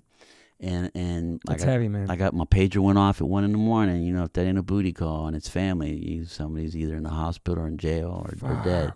It was my grandma saying they found your dad and he hung himself. Damn, man. Sorry. So thank you, brother. So they gave me that Monday off.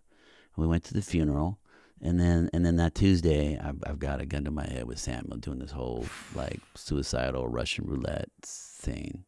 That's speaking to the heavy part. Yeah, it's gonna be heavy, man. Yeah. Yeah, like he was like, I make one call, man. I'll take care of everything for you. So luckily he was a veteran, so I was able to get a veteran's burial at the veteran. He's here at the Veterans Memorial. It's nice. His brother wasn't happy about it because I had him cremated. But I'm not paying for it, and I'm not gonna make my buddy Samuel pay for it, even though he offered. Yeah, it's really nice he offered, man. Wow. Oh my God. He said when they all cut, you don't go to your trailer, but you come to my trailer. If I'm not there, you wait for me because I'll be back. Damn, dude. Yeah, we've been good family human. ever since. Yeah, that's amazing. Oh yeah, man. for real. Yeah. Damn. Let's go to Traffic. Yeah. That's a big one. The gay assassin. The gay assassin. Like, Francisco Flores, right? Francisco Flores. Yeah. Frankie Flowers. Hitman. But that movie's like incredible movie, man. Incredible cast. Dennis Quaid's in there. Don Cheadle's in there, right? Oh yeah, Don. Benicio del Toro's in there. Benicio got an Oscar. Yeah. Is that a pretty big one for you? It was big. Are you making a living up to this moment? All these movies? I mean, I am. It's like gig to gig, kind of like for bands, kind of. It is gig to gig, but I'm not trying to buy a Mercedes or any of this shit either. Like, I'm really happy. I got my musical instruments. I got my acting. I got some cameras. I got my weed. You're paying your bills. I'm paying my bills. I'm pretty happy. Yeah. So it's like it's like the hustle. Like, sure, you want to have the breakthrough, but that one in particular, because I was doing Tigerland was Colin Farrell's first film, and Joel Schumacher, when they were calling me about Traffic, and they wanted me to read for Manolito, which is the role that Jacob Vargas would end up playing. But I was like, well, I didn't feel like I'd done enough Anglo roles to jump into a Mexican role of just any kind. Like, but it's Steven Soderbergh. Like, I understand this, Steve. I would love to work with him, but this role was just a regular cool Mexican role. I don't have enough white roles to balance that.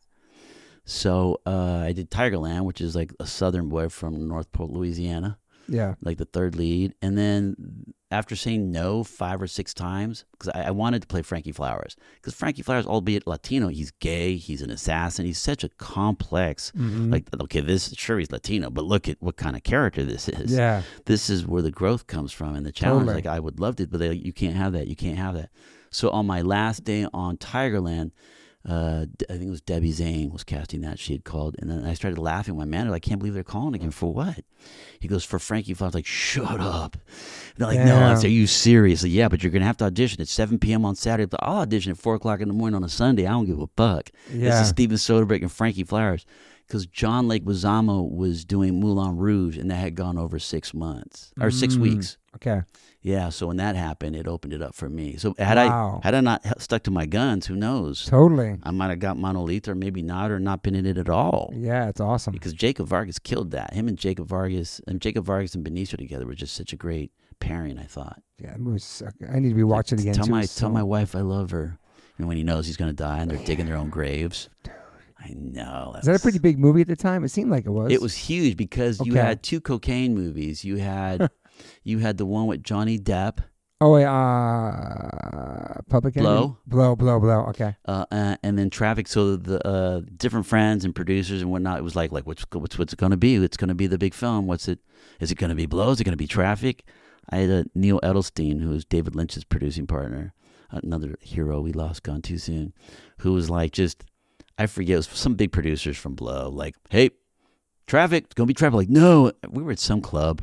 But literally having this full-on, just borderline, we're about to break out into fists. Like literally about to throw blows. Like, and Neil Edelstein's like, it's going to be Traffic. And then sure enough, that's the year that Steven Soderbergh was nominated twice. Really? He was nominated for Aaron Brockovich and Traffic. Oh, that's a great movie too. But also, you got to be careful because now you're dividing your voters and your fan base, right? So now your odds of winning are far less. Gotcha. Unless you got everybody from the pool to these 2 movies. Yeah. That was a big dice to roll, but thankfully he won. Damn. Remember Traffic?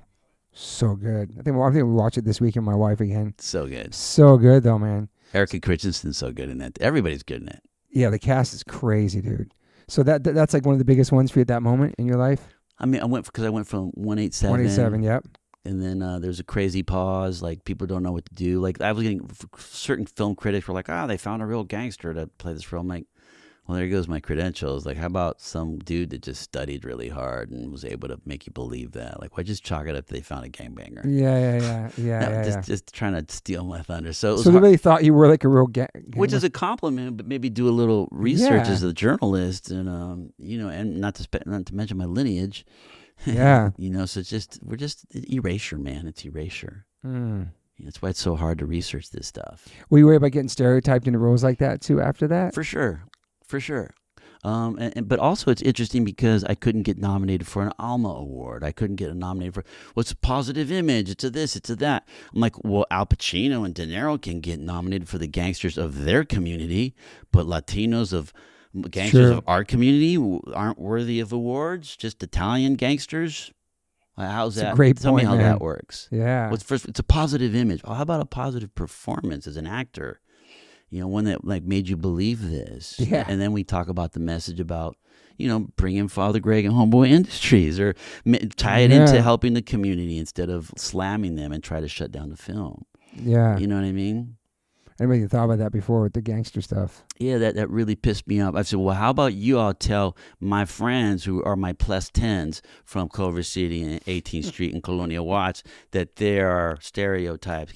I'll give you the honor of doing that. Dude. But they are my plus 9 because I got 10. So those are my 9 tickets. My family won't be here for a reason. I love that you're rolling with all your friends all through all that stuff. They're probably so happy and proud of you too. Yeah, for sure. I mean, the ones that are live and the ones that aren't doing double L's in Pelican Bay. Like you sneaking off to do these auditions and all that stuff. Taking off your Ben Davis and then going put on stuff to try out. But really just trying to really focus on your craft and do it for real. Yeah, no, for sure. But also because I grew up doing so many different acts, why be limited to just one thing? Mm-hmm. And that goes for music as well. It's like I like all kinds of things. I don't just date Latino women. Like, I don't care if they're from Mars. If they're hot and they're female, and they got a shot. Yeah. I'm an equal opportunist here. Yeah.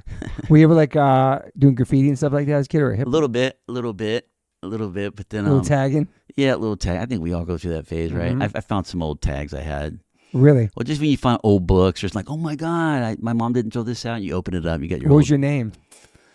Jam Master Cuz. Are you serious? That was one of them. Jam Master Cuz? Casanova. That's hard. Don Juan. Don Juan? Yeah. What about rhyme? Were you into hip hop too back then? A little bit. Well, because I had the early Jesus Christ, Boys in the Hood before it was still a cassette tape out of the back of a trunk. Damn, dude. I had homies that were giving me burnt CDs and stuff. Like before NWA was, before you could buy them. Yeah. Yeah, so I had, the Slauson swap meet, the Crenshaw swap meet. Damn. I went to the Crenshaw swap meet to fix I grew out my fingernails for replacement killers. Because I'm like a pimpy dude named Loco. Okay. And the character they didn't know what they wanted to go, black, Latino, or what. I had just done 187. Okay. So I was like, oh shit, man. Well, they got a lot of shoreline crips where this, because it was the Santa Monica Pier. It's like, oh, I don't want to do another Latino. Let me mix it up. My hair was growing out, so I could get extensions and do cornrows and grow out my fingernails and get real pimpy with it. Maybe like Ebonicize it a little bit. So I had my homeboy Peanut from 83rd Street, Gangster Crips. We sat down and went through all the dialogue, and I made it, I Ebonicized it. And I knew they saw white, Latino, and black already. So, and they weren't seeing me. I'm like, well, out of those three, you can't tell me I don't fit if you've seen all those three already. So they finally got me into Antoine Fuqua. They wanted to pre-read me at first. I was like, no pre-read, because this cast was like, what is he fucking saying? So I got to Antoine, and I gave a copy of the size to the cast director. And I'm blued up. I got like this shit braided. My chin's braided. Damn. I got little blue ribbons. I got my blue laces on my BKs. I'm like, so I'm like, yo, let me park really close to casting because I don't want to be walking through Venice. Yeah. Like get real close, like I'm keeping a lookout before I go because I know without being sus. And I make it in there, and then I give these to her. I'm like, oh, these are sides. Yes. He goes, oh, I have sides. Like, no, you have to go off of these. Oh, you've made some changes. I said, like, not really. They don't concern you. But the scenes are numbered 1, 2, 3. Your cues are highlighted individually. I pointed to all the cues. Cause, I'm saying words like funna. I'm gonna bust a cap in you. Shit like that. Just she's not, because it doesn't say it on screen. Like I'm gonna shoot you.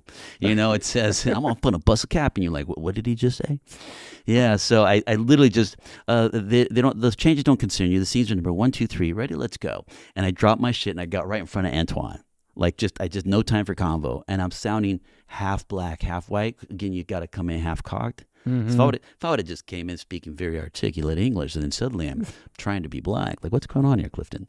It's a community, it's an identity crisis.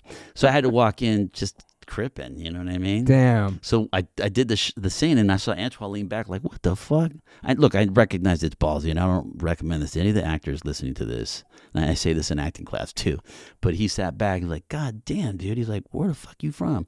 And then he had the rights to Monster Cody's book. Oh, that's incredible book, man. He had the rights to it, and he was going to the Bay to go visit him. So, from his crypt to my crypt, and then we rewrote the whole scene to be all the dialogue that I did. So I went to Crenshaw's swap meet to get like the English costume. We're like, oh, Clifton, we want to get you some nice little jewelry. Like, would you like a little piece of little this and that? What were you thinking about for Loco? I said, like a gold AK, a gold and her little English assistant. I don't know what an AK. Oh, I'm sorry. Yeah, it's a machine gun. Look, let me go. I don't want to send you girls to the Crenshaw swap meet. Let me go get some. And then and they heard about it before I can get there. They already went down there and scooped them up, and they loved the Crenshaw swap meet. No way. They loved it. I mean, that's a dope spot. It has. I've been there before a couple of times. No, so you'll see it. You'll see me with the gold AK here. Dude, that's amazing. And then I tore my thumbnail, and it went at the base, so it hurt really bad because they were long. I grew them out. Yeah. So I went back to the Crenshaw swap meet to the little Filipino nail thing, and all the sisters are sitting there waiting to their chair. To sit down, and then I went, oh, what do you need today? I said, I just need to get this thing. Oh, let me see your nail here. Your nail got ripped, tear. Oh, the real nail. Oh, you got real. Look, everybody, real. She picks up my hand. Look, he got real nail. Look, and I'm like, oh fuck. I'm putting my head down like, yes, they're real. And I got cornrows too now. Oh shit, the swap meet too. They'd already done them. Well, Antoine production had already paid. It was like 12 hours because they had to glue shit first. Brutal. They had to glue it because my hair was only that long. Fuck. We had to do it twice. Yeah. Damn. So, You have to sloss the swap meet with cornrows. yeah. Get your nails done. With long, pointy fingernails that are real. They're not press-ons. Dude. Well, because I wanted to know how to use them. If I just got press-ons on, I'm like, what the fuck? How do I eat this sandwich? Yeah. This isn't a burrito. You know what I mean? Fuck, dude. So many different characters. We talked earlier. You played like criminals. You played police. You played feds. You played everything, dude. Yeah, Klingons. Not Klingons. Romulans. My bad. Romulans. One-armed chemical salesman. Yeah. In Little Miss Sunshine. Sunshine Cleaning with Emily Blunt and Amy Adams. And wow. the great Alan Arkin, rest in peace. Oh, rest in peace. Wow. Yeah, he was wonderful. Dude. Alan Arkin, was he from MASH? No. He was. Yeah, he was from I think he was, but he was also in that film before. He played the heroin addicted grandpa. That was Little Miss Sunshine. That's a great movie. It was the same producers, and then we did Sunshine Cleaning. It's a great movie. Little Miss Sunshine. You seen that? Oh my God! Yeah, it's a tearjerker. It's fun. It's funny. It's a heroin. So grandpa. after Traffic, are you getting more gigs? Like, is it opening up for you? Like people recognize you, and it is opening up. More auditions, but it's still a struggle. Yeah, it's still a struggle. I feel like with actors, it's so similar to bands. Like, you tour, you put a record out, then you come home, you work on your music, you put a record out. It's like it's tour to tour, show to show, album to album. Nothing's consistent. There's no stability. I mean, you know what I'm saying? If you're on a series, yeah. If you're but a series, yeah, but if you're not, and I didn't like to do. I didn't like to do series. I was too stuck up. I got to be a struggling actor. I got to do indies. Okay, can't make good money on TV. Shut up, sis. It's like, come on, do this. Alias, J.J. Abrams. No. Damn. Yeah, I kept saying it was too late. I already said yeah. I'm like, what? She said yeah. Yes, for you. She did. She knew I was going to fight her on it. So you start doing more TV stuff too after Traffic? Well, yeah, because then they start to throw more money at you. But the series is where you become a household name and then you can jump.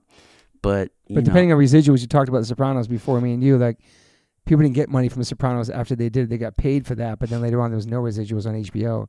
So it depends what kind of deal you have. Or network television. If I was doing Friends or that's different. Walker Ranger, totally, or any of the network. So HBO shows. is different than network. Okay, I got you. Yeah. Yeah, that's where all your even the Yellowstone spinoff that's going to CBS with Luke Grimes. I looked at Luke. I'm like, wow, dude. Well, there's a spinoff coming from that? Yeah, but it's going to CBS. So that's that's network money. That's great. So you're going to do well because it's your spinoff show. And two, you're going to be getting some banging residuals. Yeah, that's for the listeners. That's interesting because I was talking about that with my friend Dre Mateo. She talked about Sopranos. And then she didn't get real money to the Joey show, the spinoff of Friends, right? That's network. Gotcha. It's like royalties for me, record sales. Yeah, I bet. Yeah, it's different. Yeah. It's totally different. So I would go on to do The Price of Glory and then Light It Up in 99. So that had been a good, I had a good stretch of time with Grandpa's name. And I remember when we were shooting Price of Glory, it was right across the street from my pop's a trailer park in Inglewood by the racetrack. And I remember the people that are doing the credits calling me like, we know your name's Clifton Collins Jr. We were thinking, are you thinking about changing it and this and that? And I was like, whoa, that was really weird. And I stepped outside because you couldn't get a phone signal underground where the boxing ring is. Yeah. So I went outside and I'm literally looking at my pop's trailer park. I mean, he was just had rented a trailer in it. He didn't own it. And I was really starting to be haunted by aspects of his loss. Not the suicide per se, but just the absence of him. He was always upset that I took Gonzalez. That's not your real name. It's a family name, Dad. But it's not your real name. Yeah, but they're real actors. You're not an actor, and you're my real name. Yeah. And also, it's actually a family that showed up. Like you, show up 1 out of 3 times. You were tight with your grandfather. He's almost super tight. He's your father figure. Yeah. Yeah, for sure. For sure. So your dad, and then thinking about that, and it was just too much. And I thought about the hassles of traveling. I thought about hassles about doing taxes every year. And I'm like, I'm tired of it, dude. I'm trying to make life easier at this young age. I've already got to work so hard auditioning, So let me just. It's time. Does that change? Like just losing that and becoming just the name you have now? Listen, Gonzalez. Why talk about him all the time? So but I'm saying for auditions, if people seeing your name, or I don't know, just your name. I don't. For sure. Yeah. It's all psychological, right? Yeah. Because there's like Jewish actors with Latino last names that get to play Latino roles. And I'm like, how does that work? Okay, because then they get to go back and do a fucking Schindler's List Part 2. I can't do that. You know what I mean? It's true. Yeah. Damn.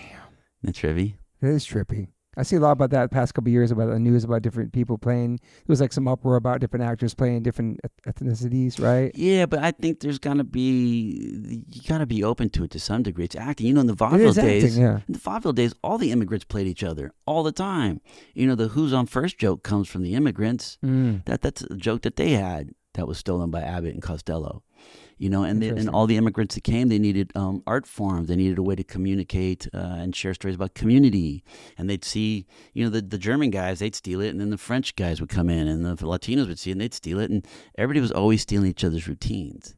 Yeah. And it wasn't frowned upon the way it is today. Yeah. I understand if you get somebody's routine, because then what happens is somebody becomes famous because of that routine, and the motherfucker that invented it is going to come looking for you and find it. You remember, like, I did that back at the circuit. I'm like, oh, yeah. Correct.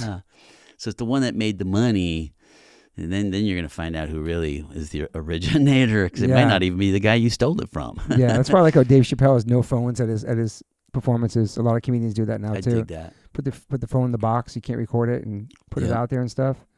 It's pretty fucking G move. It's pretty powerful. Agreed. He can do it. He can do it. It's his birthday today. Is it? I think so. Or yesterday. He's a legend, man. Dave Chappelle. What? Oh, without a doubt. I remember going into audition for his movie, Half Baked. Oh, you did? Yeah, but my dumb ass, I was in this place of they had said that they were excited to see me. It's a comedy, man. I don't need to bring that heavy shit from Traffic or 187. But I was trying to be like, and it's comedy. You got to, if you're not having fun, you're fucking up. I'm not saying you can't be nervous beforehand. Everybody is. Yeah. But once you get in, you turn it on. You don't. It's bigger than your nerves. Your nerves don't. There's no space for your nerves. You know. So I walked in there and I just remember smelling weed everywhere. And look, I'm like the most notorious weed smoker, but I was like, in my session when I'm supposed to be acting. Jesus, I can't believe this. So, like a dumbass. Too serious about it? Too serious. and then trying to be funny, and it just wasn't. I was in a very, very bad day. Damn. Yeah, so it didn't work out. So he did it bad? It was a bad try? It was terrible. Damn. That was terrible. I got so depressed after that. Did you? Over like 3 days. Fuck. Were you pretty harsh on yourself? Harsh critic on things? Oh, yeah. Always been? Oh, yeah, well, I think I was just raised with it, with the ass whoopings for missing a time step. Yeah. You know, yeah, that's true. And beating myself up and then seeing my grandpa get mad when he fucks up a line. But so if you didn't get an audition, you'd be like, fuck. Well, no. What I learned was to get my joy in the audition is wowing motherfuckers. It's about the fans you meet. The job they don't give you today is a job they can give you next year or a week down the road. Or I've had people like, you probably won't remember this, but you auditioned for me 10 years ago, Clifton.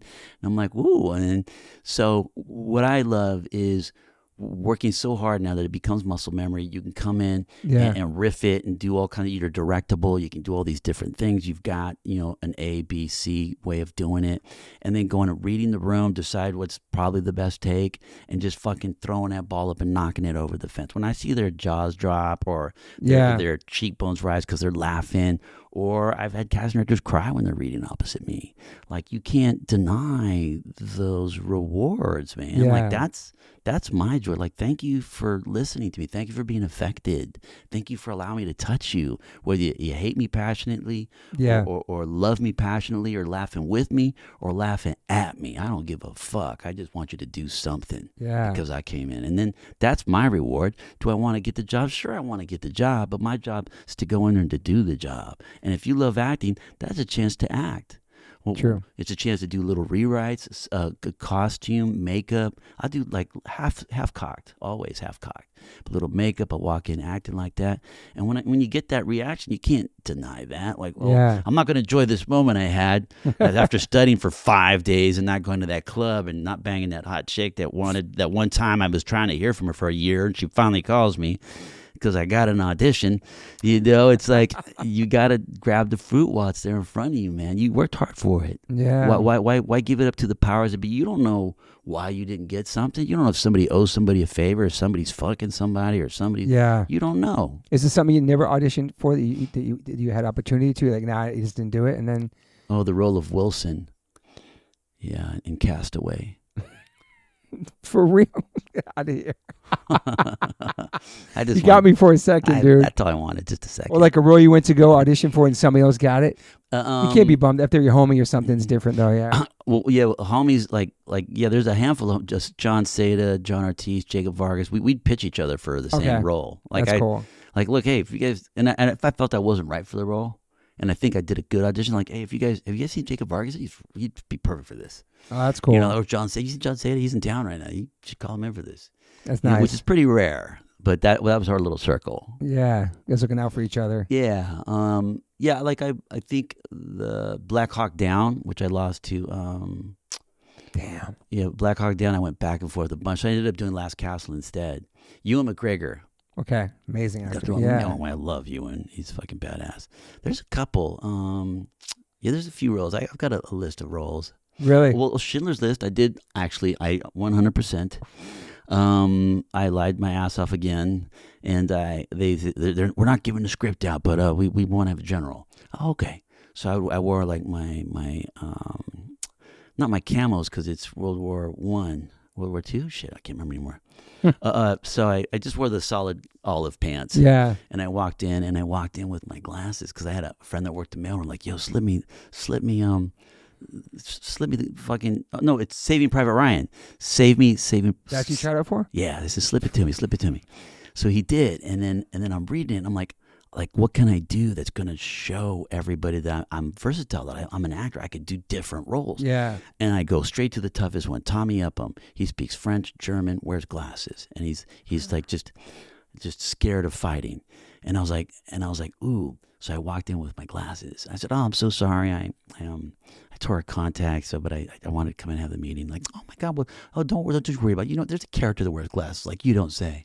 He goes, yeah. It's like, oh wow, well, they're not giving out scripts, but I'd love to get a crack at it, And then so next thing you know, they're like, oh, you got to come in and audition for this role, and it was Tommy Upham. That's the one I wanted. Wow. So I'm going in. I read once, then I read again, and I'm like, oh, a call back. I'm like, that means I'm getting close now. And then one more time, this might be the final one. And I go in and kill it, in my opinion. And I was like, ooh, I'm feeling pretty good. And I was like, okay, I go home. And they're like, and I'll talk about ghetto, Jesus Christ. I took my resume. This is back when you had special skills. Tap dancing, clarinet, frying pans, ballet, modern dance, bilingual. Well, I'll scratch that out and I'll write a TRI, trilingual, and it says Spanish, and I'll just handwrite German here, German, and then I'll give it to her. And so she's, oh, you speak German here? Yeah, I speak a little. My dad was German. Yeah, so I'm a little rusty, so I just need a little heads up. Cut to, they love you, Clifton. They love you. I'm like, I'm getting the offer. No. One more thing. I'm like, what? They want to hear you speak German. I'm like, oh fuck. Ah, shit. Oh fuck. So I'm like, okay. And it was Valentine's Day weekend, and for some reason, we had that Monday off. I don't remember why. And my ex-girlfriend Charlotte Chatton at the time, who's now like a script doctor, she like helps executives and shit. I'm like, I got to learn fucking German. So they give me this 14-sentence monologue. I'm like, just fax it to me. So I get a fax of it. I start learning it phonetically. I go rent 3 German things. I ran, of course, a Hitler doc. I ran Europa, which I'd never seen. It's magnificent, amazing, nominated for all kinds of Oscars. And I rented Das Boot, which is amazing fucking submarine movie. I know none of us here speak German, but when you watch, your eyes would be like, what the fuck? Some of the best acting. Okay. So cut to, my girl's like, you got to come to you must come to my party, Clifton. You must. I know you're studying right now. I'm like, yeah, babe, I've got till Tuesday to learn this motherfucking monologue. Well, you must take breaks. To learn properly, you must take breaks. You're right. You know what? You're right across the street from Blockbuster. I got to drop off these movies. So I go, I drop them off. I run across the street. I go to walk into her apartment. The first motherfucker I walk into is Marco Hofschneider, who's the lead kid from Europa. I said, What? Marco Hofschneider. I said, dude, I just dropped off here. He goes, you are reading for Private Ryan. I said, yes. I said, I will help you with your German. No. I said, cool, man, cool. So then I go meet him in Santa Monica. I got this on a cassette tape. I'd already learned it loosely phonetically as best as possible. I ran through it twice with him.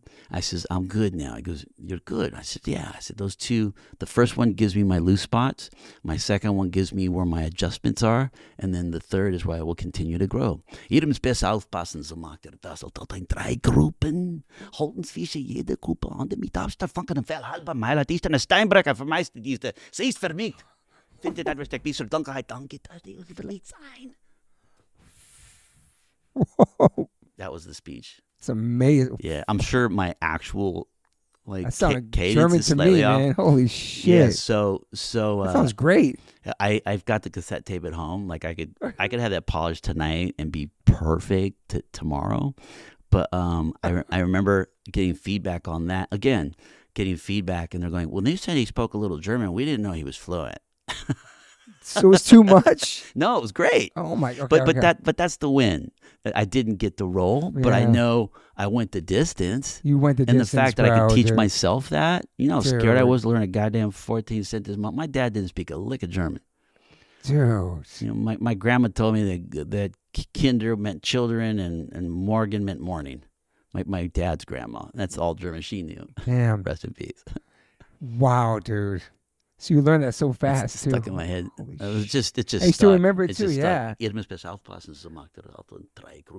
Well, that's the other thing. Were you bummed you didn't get it at that point for all that work? No, bump's not really the word because I'm so proud of my accomplishments. Yeah. Doing something that I thought I could never do. There's so many things we think we can never do because we don't give ourselves the chance. True. And then when you throw yourself in it, you do. Look, I learned that song for Guillermo. I learned it so well that I honestly didn't really want to do the dialogue. I was very happy constantly playing and I played it on a loop. So whatever scene was going on, I'd keep playing Bo Carter's song over and over and over. Mm-hmm. It was fun. And then that got me into a lot of other blues. And then Slash and I'd be going back on blues and all this other stuff. And I'd learn, oh damn, Cliffy, that's a good guy. Or I'd find some shit he'd never seen before, which made me really excited. And then, which led to me finally going like, dude, when are you going to fucking I've heard you play blues. Won't you do a blues album? And he's like, no, Cliffy, I'm not going to do that. Cut to Alma Eddington. And then he's got... Also Slash the blues record? A Orgy of the Damned. Damn, that's cool. Orgy of the Damned. You got to hear it. It's banging. Wow. It dropped on Dennis Hopper's birthday. It got released. I had my whole cast and crew listening to it. My makeup department. So you inspired that? Oh, for sure. It was rocking in the trailer. Damn, dude. It is so cool. Banging, yeah. Damn. How'd you meet Slash? Nightclub? I met him at his birthday, is what he told me. Because I was like, I met you on my birthday. So that's why I was like, I'm his birthday present. That's awesome. Yeah, and we've been, he was a fan of Traffic. Okay. And then we just slowly became closer and closer. And it's been pretty odd. He's very much a big brother and an amazing mentor. He's pulled me through some dark spots. Yeah. He has some real dark spots. You've had some times with party and stuff like that? No, like my ex. Okay. It's real life shit. Real life shit, and then stuff with movies because he's very involved. He's got production companies and stuff too. Slash does? Oh yeah, that's cool. No, he's produced quite a few horror movies. I mean, he knows about horror movies like it's nobody's business. Rob Zombie too. For sure. There's another one, yeah. For sure. In the music world. But he's also big into the makeup. He's also big into the music. That's cool. He does the music to the Universal Horror. He does it. Horror Nights? Yeah, he's been doing that for last 7 years. That's awesome. My son loves that. That's cool. Yeah, this is the first time they opened up a Slash bar. Oh, wow. So Slash has got his own bar where they should little food, snacks. So it'll be fun this year. Was there ever a time you wanted to quit acting?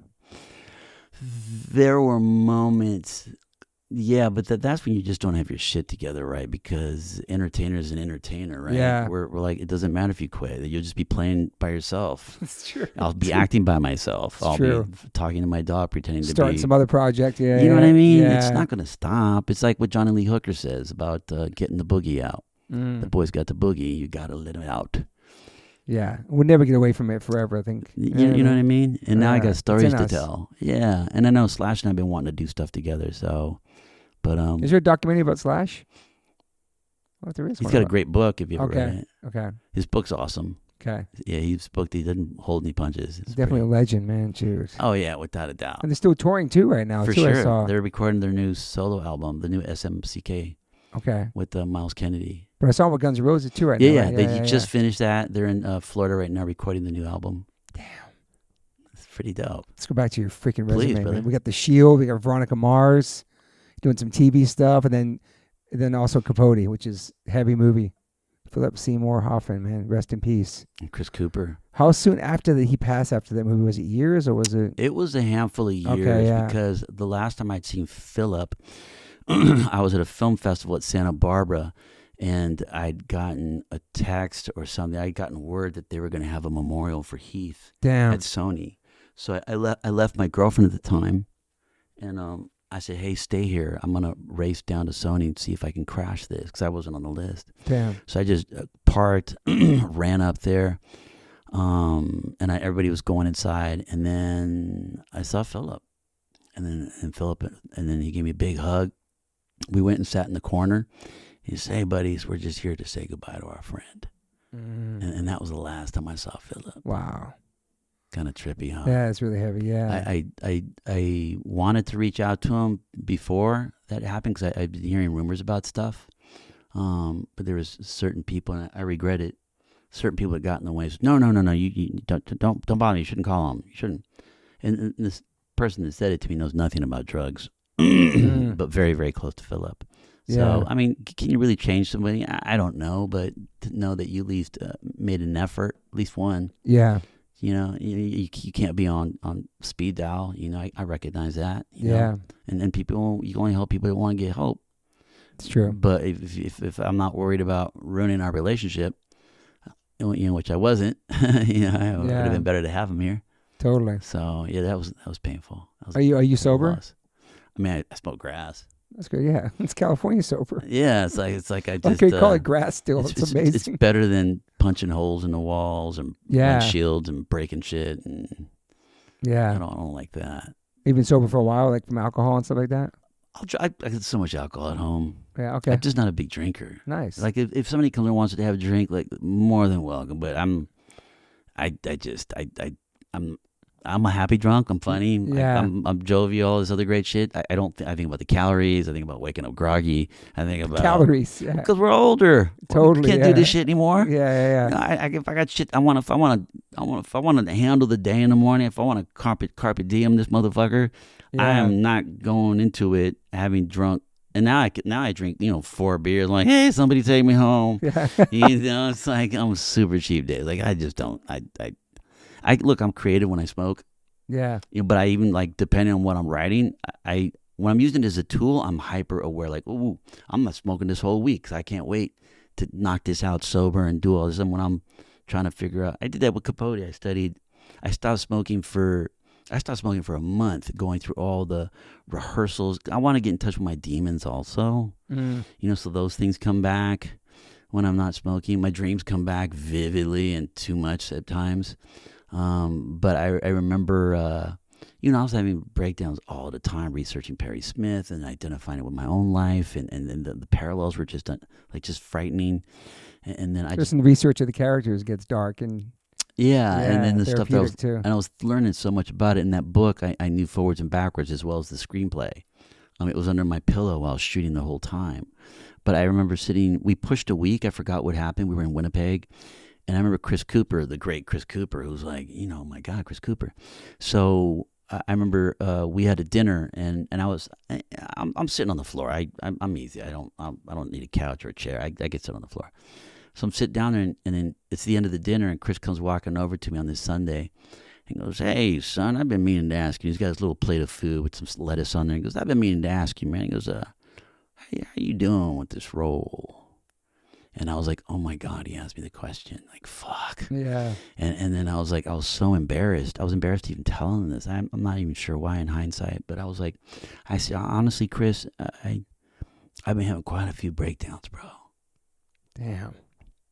And then he just looked me in the eye, and he looked back down at his plate, and he fumbled with his lettuce a little bit. And he goes, well, son, this is the kind of role you're supposed to have breakdowns on. I said, all right. I said, you know what? I'll have that drink with you now. So we went back to the hotel, and I got shit plowed. And then I knew it was okay to smoke, and I knew it was okay that I was in the pocket, and I knew that I'm there now. It's okay. You can. The bell went off. I don't have to keep swinging for the fences anymore. We're gonna shoot soon.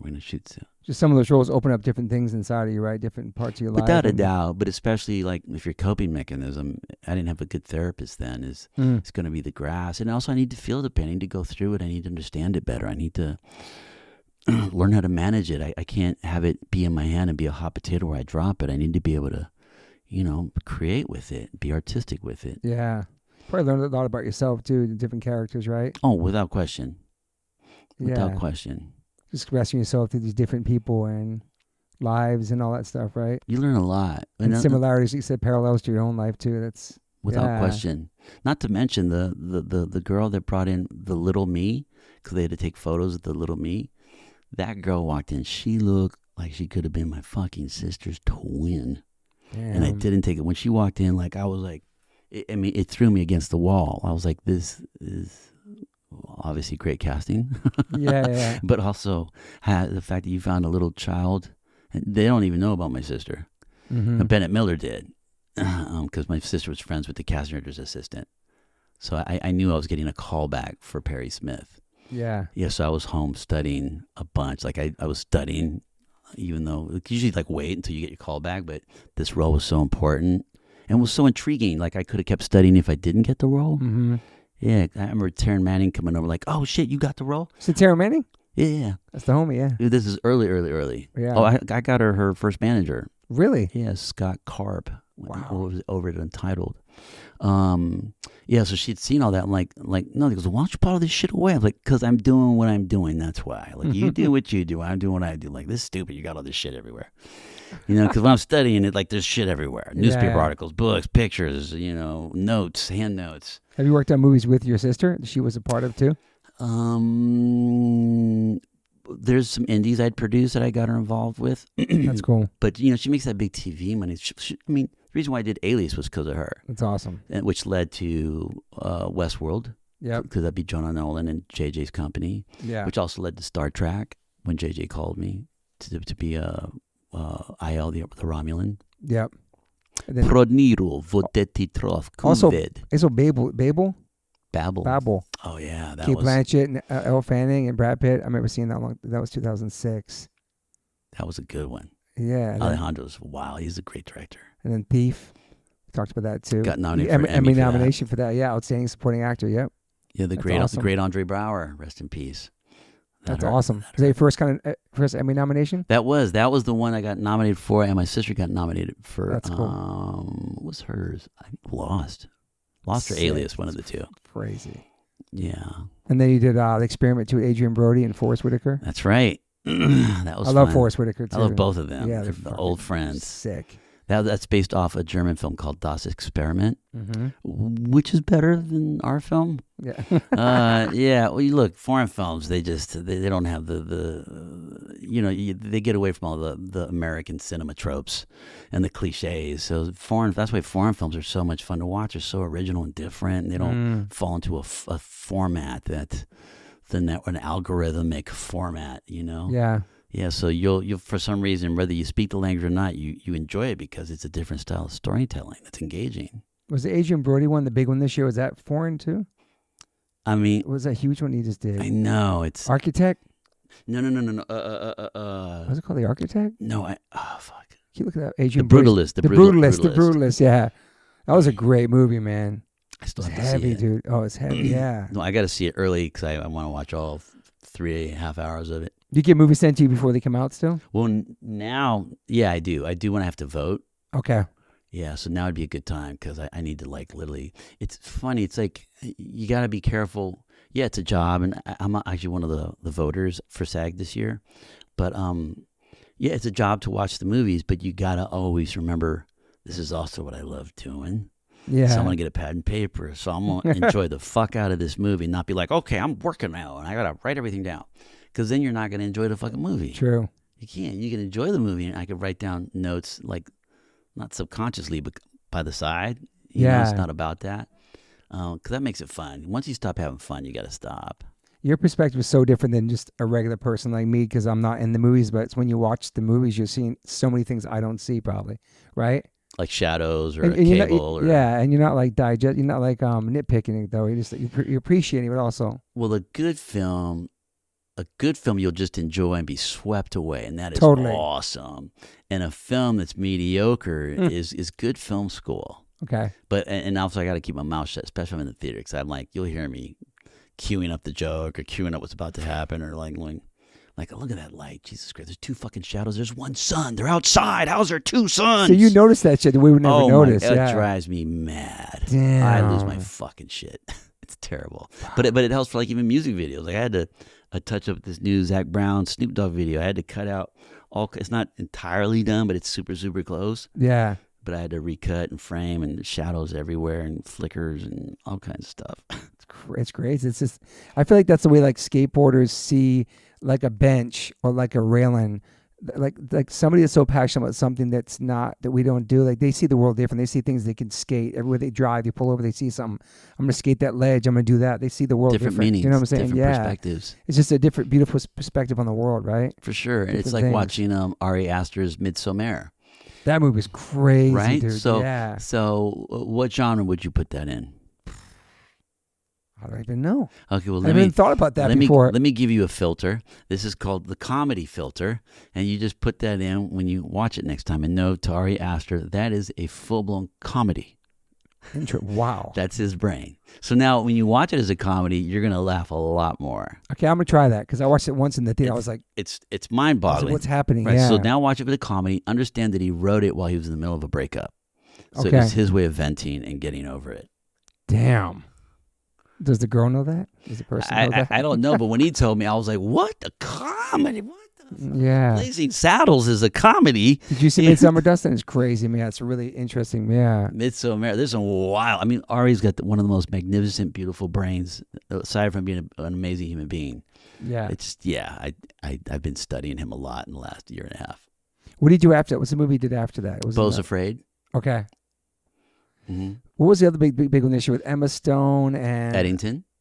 No, I saw. We can go on that to next, but there's another. It was a big one this past year. Mark Ruffalo. It was huge. When you watch it at Josh's house, she plays. I had to watch it Frankenstein. Twice. Yeah, it's a crazy movie. She won the Oscar for that. Yeah, the movie's I can't pronounce his name. I don't care pronounce the movie. What's the movie? I can't remember. It was Josh's favorite movie. I went to his house and watched it. I watched it in the theaters. Look it up. Emma Stone and Mark Ruffalo last year. Biggest movie. It's great. Totally bonkers. It is bonkers. They're sitting at the table. There's like, I don't know. It's such a wild She's movie. amazing in it. Yeah, she's incredible. Talk about taking a chance and being risky. Like that takes balls to do that. It takes creative. Yeah, that's right. You gotta like go for it. And she's killed that. Oh, yeah, she was in love with Mark. That's right. The movie's coming back to me. Yeah, the movie's she's so intense. awesome. She's awesome too. What is it called? Poor Things. Yes. Yes. Dude, I saw it twice. Yeah, it was just crazy. Yeah. I'd watch that again. Yeah, me and Sam Jackson sat on the stoop and we chopped it up for like a good half hour talking about that. Really? Yeah, it was. Yeah. Damn. Brothers was another great one too. We talked earlier. Natalie Portman, Jake Gyllenhaal, Tobey Maguire. Also, you get in the news during that movie about Heath Ledger and stuff. It's heavy. Yeah, that was terrible. That was a heavy ass movie though, Brothers. It was a great movie, dude. I love Sam Natalie Shepard. Portman. Sam Shepard. Got to Yeah. hang out with Sam for quite a bit. Yeah. I don't think. I felt like nobody really knew. Like, do you know that's the Sam Shepard? Like he was like be by himself. Like, hey Sam, are you chilling? Can I kick it? Like, yeah, kid. Like I just want to hear him speak, pick his brain. But it's like I don't think the people know like the grandeur of like how prolific this guy is. Yeah. And he's just chilling right now. I want to fucking pick his brain, cozy up and chill with him. Yeah. I feel like you've done it your whole life. You've listened and you're like a sponge. You've observed all the different settings and part of your lives you've been in. You take it all in, dude. That's where you get all your knowledge, information from. You pay attention to it. You want to learn more. You're always learning, and I love that. We have to, right? Yeah. I mean, how do we continue to be an artist if we don't continue to grow and change and be evolve? Be inspired too. Be yeah, inspired. for sure. Oh Yeah. my God. Yeah. Shout out to Natalie Portman. She's like a big. I'm a big animal rights person. She's like a big spokesperson for our community. So she's always doing cool things with the animals. Yeah, I love Natalie. And then we would go on later to do the Terrence Malick film with Benicio and Michael Fassbender, the Song of the Singer, Sing Song. Yeah. Do you forget some of the stuff you've been in? Well, also I do, but also Terrence changed the name quite a few times. Okay. Yeah, so I wasn't sure if it was Knight of Cups, which was the other one I did. Also, Pacific Rim was interesting. Yeah. You're with Ron Perlman and Charlie Hunnam, both from Sons of Anarchy. Yes, sir. It's pretty cool they're in the movie together with you, yeah. I've done a few things with Ron. Going back Hard. Yeah. That's I another love kind of Ron. underrated actor, man. I don't know. He's amazing. Ron's He's awesome. such an incredible actor, man. He really is. What's the thing called? Something Boy he was in with Josh. It was like I was like painted all red. It was like a monster movie. Ron Perlman. You're my guy right now. Not Hellboy. Hellboy, yeah, Hellboy, yeah. That was Guillermo del Okay, Toro. okay, yeah. Hellboy's hard, dude. Let me stop. I'll do a pee break. We'll come back. You down? Okay. All right, so we're back in the podcast. We took a little break. We kidnapped Clifford. We took him over to a movie. We lasered our friend's tattoo. And now we're back. We had some matcha from La La Land, which is highly overrated. We didn't get the strawberry one. That's the one that all the kids are talking about. But me and Clifford trying to watch our boyish figures in our 50s and had less sugar and less strawberry in it. And had a nice, beautiful conversation with Val Kilmer, who he's friends with, and rest in peace. And I'm a big fan of. And all the movies he's done. He seems like a freaking awesome human. And yeah, man. It's just different people. It's like kind of similar to being a musician. All the different musicians I met in my 30 years in this band and all the actors you met. You become friends with these people. You work with these people. I'll do a tour, become friends. You would do a movie, become friends. Relationships, everything. It's pretty awesome.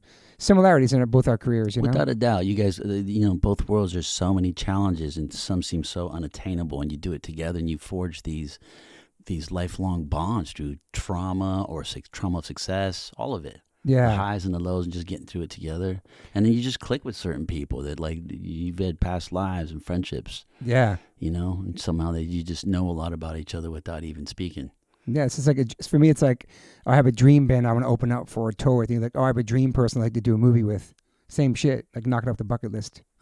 Is there somebody you'd still like to work with? Is there There's a bucket a lot list of for people. you? There's a lot. Who's your top? I mean, Nicholson retired. Jack Nicholson. He's retired? Okay. I'm pretty sure he's retired. That makes talking sense. about it. That makes sense. Daniel Day-Lewis is definitely up there. I just heard yesterday he's fully tatted up. Yeah, Sleeves, everything. he got real tats. And he came back out of retirement for his son, which is beautiful. Yes, he did. That's beautiful, man.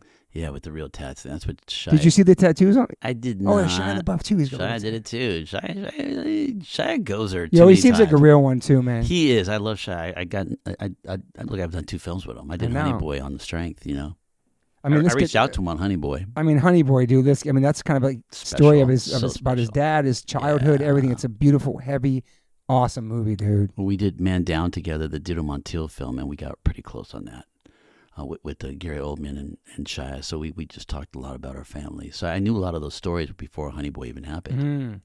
Gary Oldman's another one, dude. Love Gary. Oh my God, dude. And I'd like to have more intense stuff with Gary, but I forget, I ran into him some event, but he's an older cat now, and he wants to do movies that his kids can watch. That's nice. Yeah, which I think a lot of actors him as Sid do. Vicious was. It's one. That's the first. That is honest. Bro. That is the very first role I ever studied as an actor. Really? I had a buddy's like, you just got to start studying actors. I was like who? Like you should watch Gary Oldman and Sid and Nancy. I'm like, who? It's like Gary. So this is like 1991. Wow. And Gary had a TV series on the BBC where he played a skinhead. Really? Yeah, even in his younger years before Sid and Nancy. Damn. So I didn't even know who Sid Vicious was. I was into the gangster rap and all of that stuff. You were really into the punk stuff. I didn't know about it. I wasn't exposed to it, and they weren't playing that in Watts or Culver City. Did you ever get exposed to it later on, like punk for sure? And skateboarding? Oh my God, yeah. Oh, without a doubt. I mean, I love it. There's so much about it that I love. But yeah, it was it was a trip to see, because then you watch a performance like that in Sid and Nancy, and you're like, it's just starting to act like I can't do that. Like skinny got just everything, dude. The whole character, him and her, he's just fascinating. He's so good. That's probably my number one favorite Oldman film.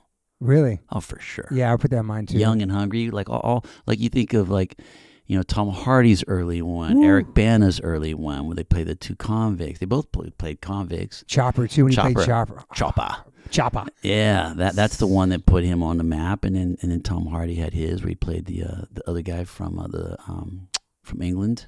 the other famous convict. Oh yeah. What was I forgot that was That movie is fascinating as well. But Romper Stomper and all those crazy ones. Romper Stomper is Russell Crowe. Yeah, that was his early one. He was young when he did that. Christian Bale is another one for me, man. And I love Bale. Oh my god, I love Bale. I did. Remember The Machinist? How skinny he got? Yeah, that was dangerous.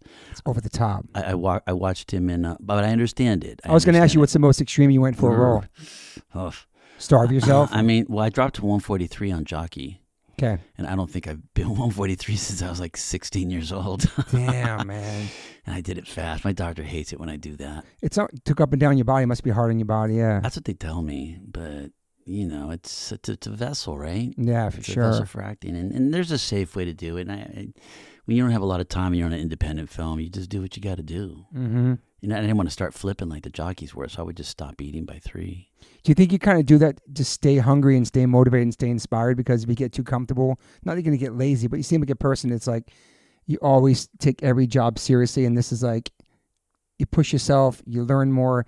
Like some people just get comfortable in the role, and they're just like, they got the money and all that stuff. It's like, it seems like you stay hungry. Oh, complacency is like the death of art. I don't want to ever. I'm constantly hungry.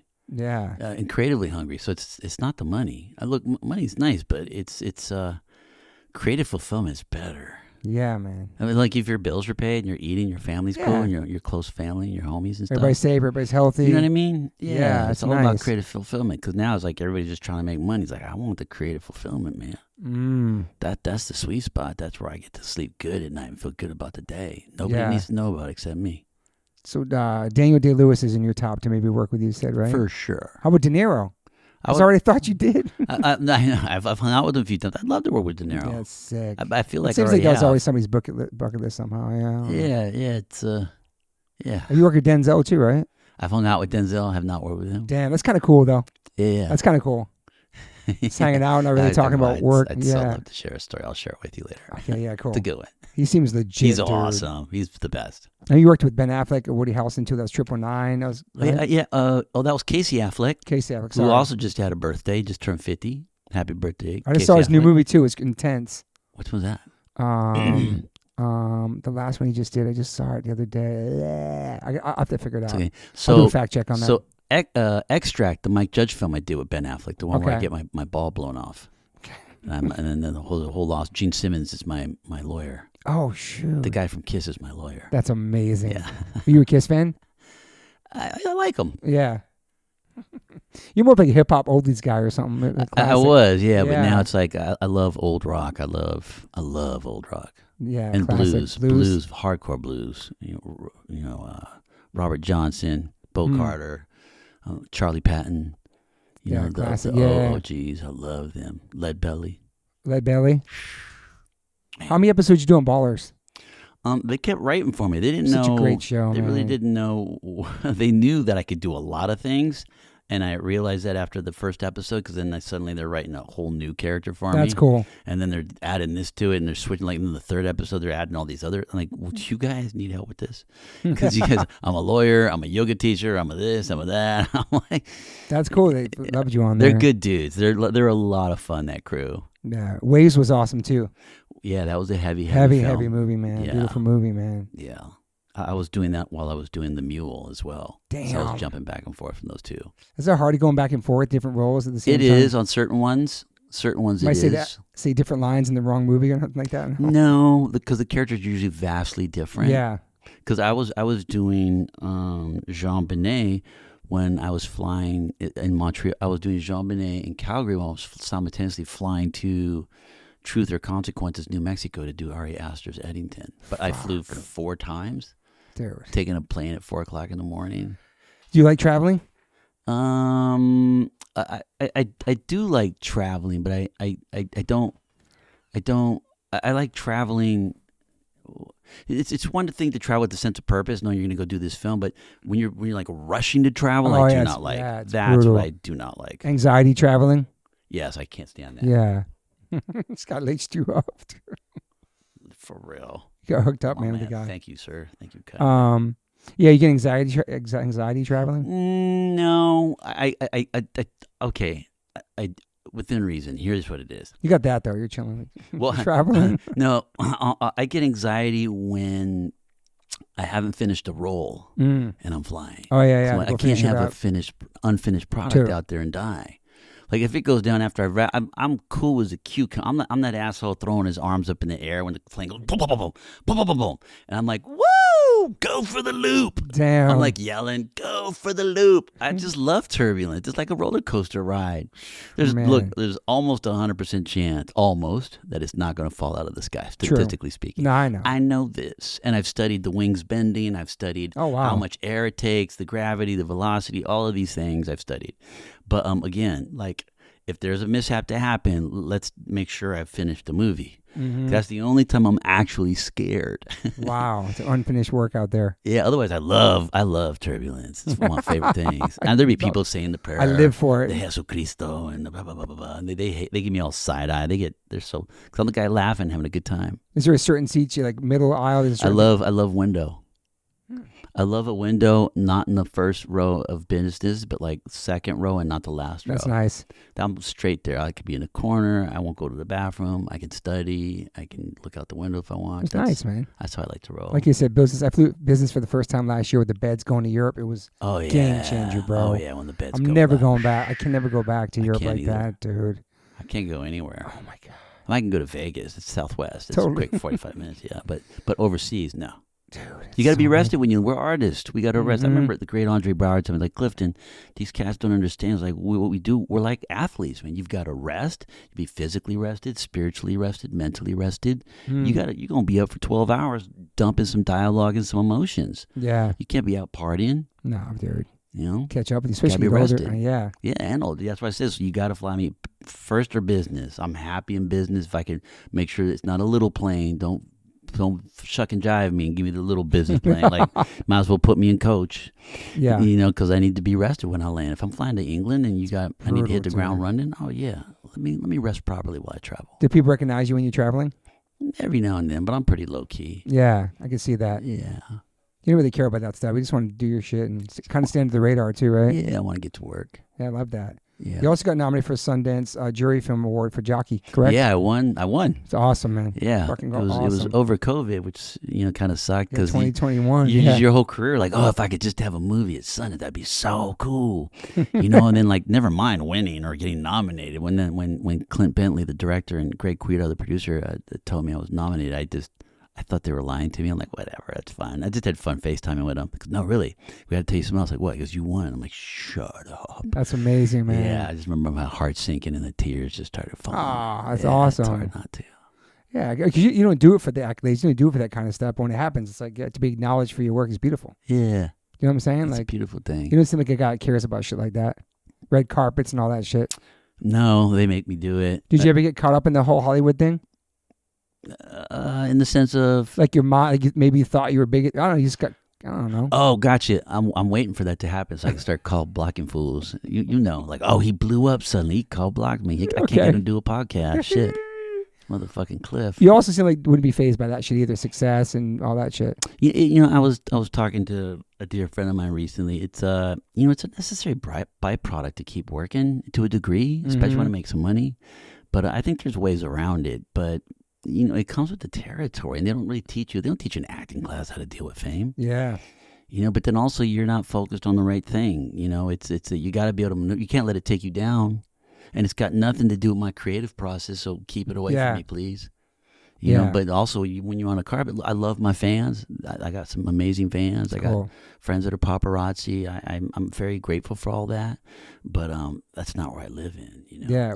Was there one moment where you felt that like you were a celebrity, you were famous, or you were well known, like your faces around the whole world, like a moment where you felt like, holy shit, I'm actually doing this shit?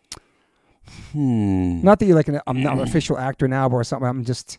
There are moments where you feel more validated, but it's like with any album or song or moment in a film. Everyone's different. And it goes up and down. You're hot, you're cold, you're hot, you're cold, you're hot and cold. And it's like, okay, cool, it's cooling off. You can't be cooking meals all day long, Yeah. But I do have. Just maybe being treated different, or maybe, I don't know. Oh, for sure. Definitely treated different. But you know who that is, too. I remember Sam Jackson telling me, he's like, Clifton, you just keep an eye on how they treat your assistant. because they don't know who your assistant is when they meet them, and that's how you know who they are. That's a great piece of advice, man. Yeah. He seems like somebody's been watching over your whole career in a sense and having your back. Yeah, he's the closest Like thing I got to a dad. That's beautiful, man. Yeah, when things get really rough, I just hit him up straight up.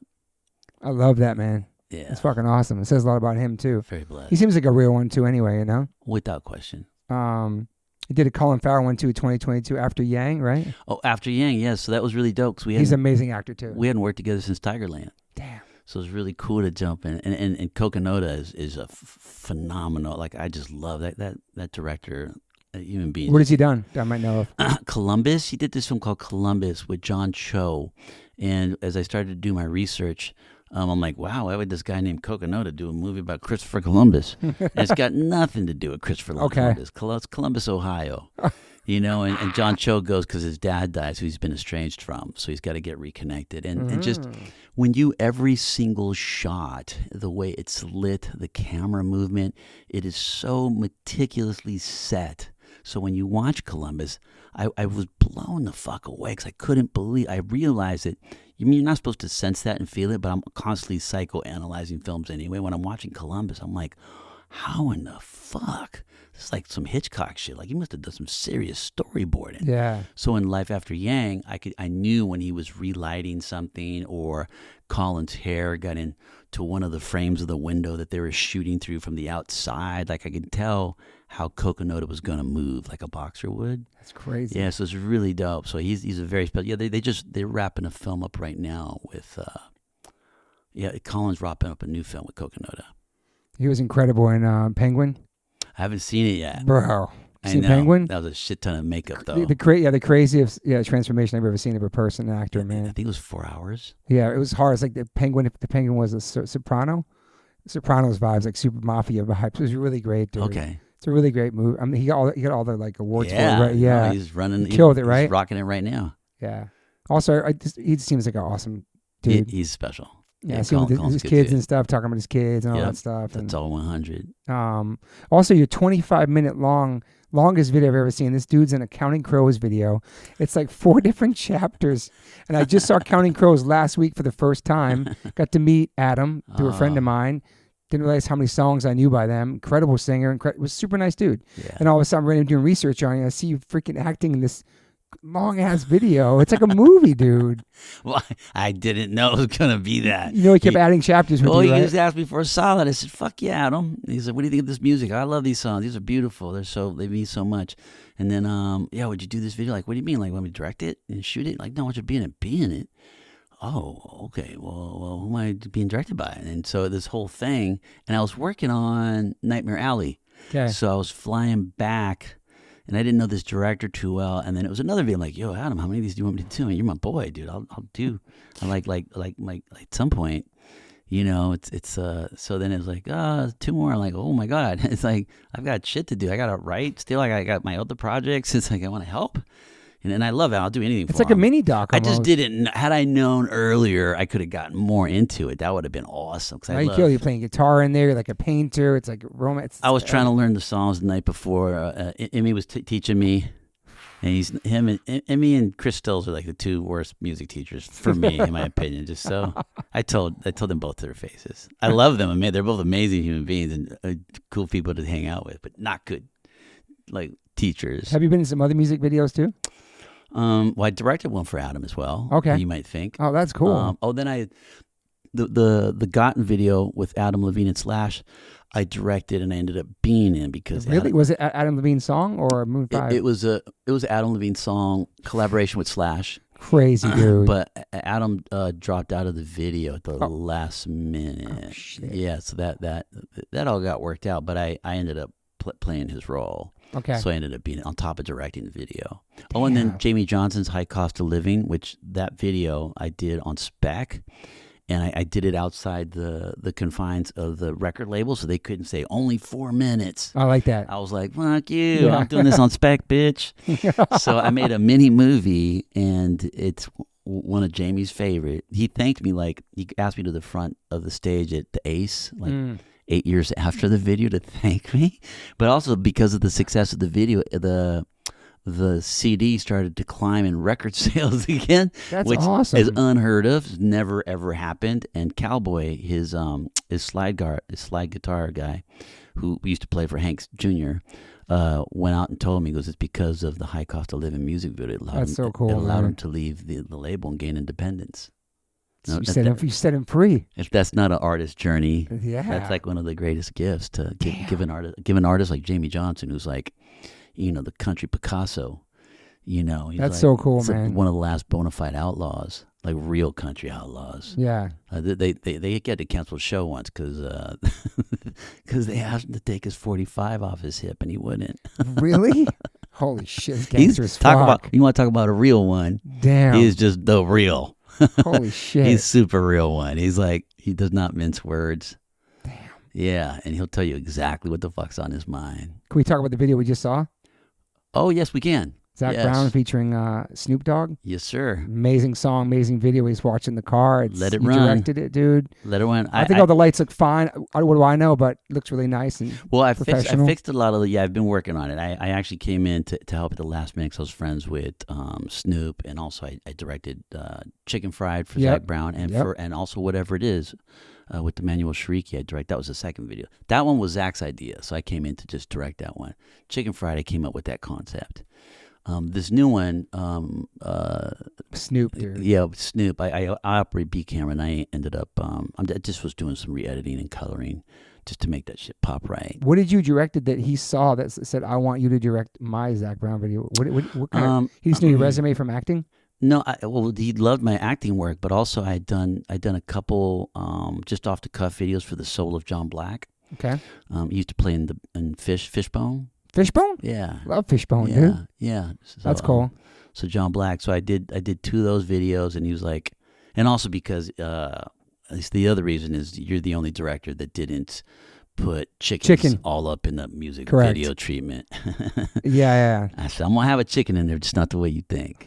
Like he said he read treatments of the whole band in chicken outfits. Oh, Jesus. He read videos of them in like colonial outfits, eating a giant chicken feast. It was just like, I knew the country directors would be going that way. So I was, whether it was an acting audition or a music video audition, especially the country world, I always go the opposite way. Yeah. Like, I don't want to go where the masses are going to go because you're just hearing more of the same shit. And when that video first came out, did it pop as soon as it came out? Chicken Fried? Yeah. Oh, yeah. It popped hard. It popped real hard. And then you knew pretty fast. Yeah, we knew pretty because the song in of itself was already climbing. I already cried, yeah.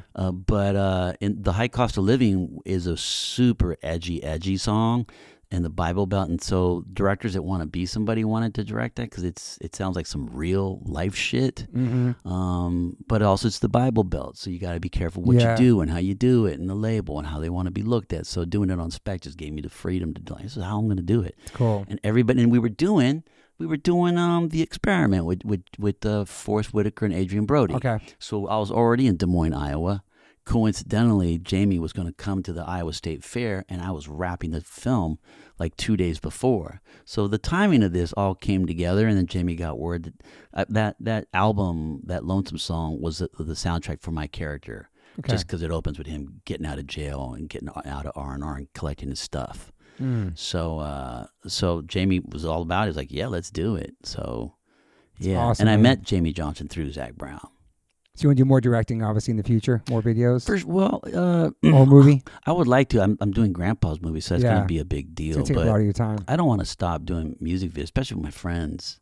Yeah. I don't want to be a gun for hire for saying, like I did Zac's for free, you know what I mean? Yeah. That's the family, so when they call. And I know Jamie's got a new album that he was talking about, so I don't know, the song's got to hit me. Yeah, for sure. The song hits me, I can cut to the Snoop one's great. That's a great one. Yes, Snoop one I just went. It's just some adjustments and some coloring and some. Is he involved in that too?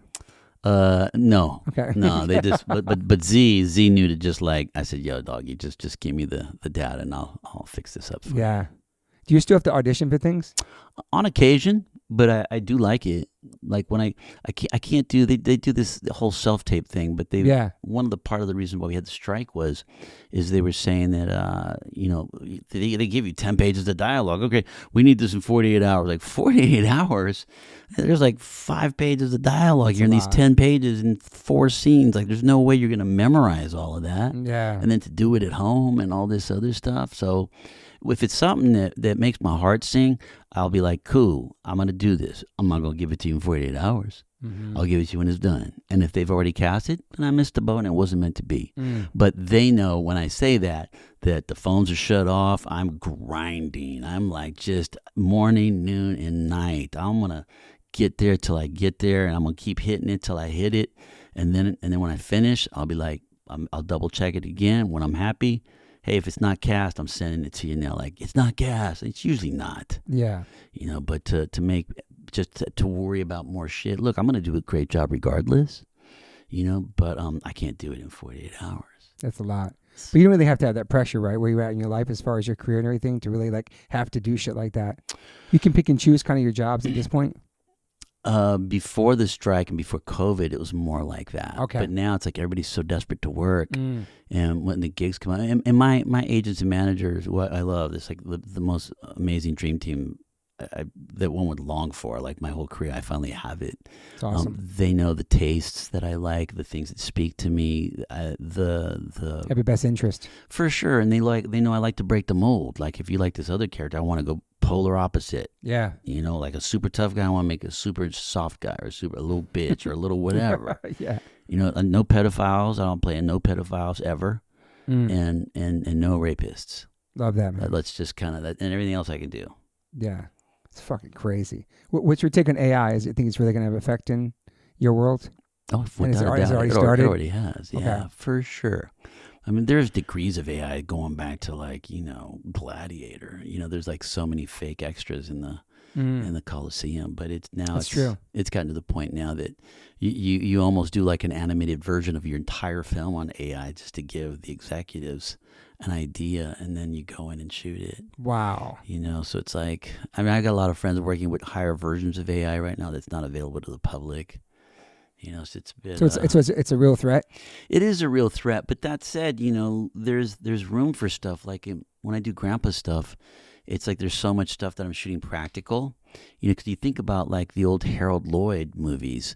Like how did this is so pre Jackie Chan and Sammo Hung. You know what I mean? Peking Circus, and he's doing these crazy fucking things that could have killed him. I mean, they eventually did kill him. Yeah. He broke his neck in that water tower stunt. He broke a vertebrae in his neck that he didn't really know about for a long time.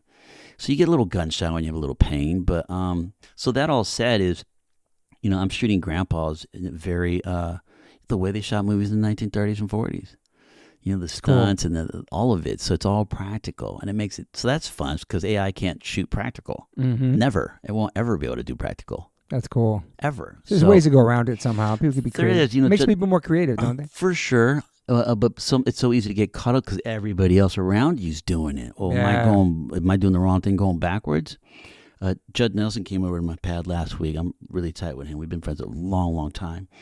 And he goes, Clifton, AI is going to be like, AI is reading everything for all the actors right now. And the only way that you're going to see a real actor is if you go to live theater on stage. Because people are going to want to see the actors they saw in that movie. And the only way they're going to do it is by going to a theater.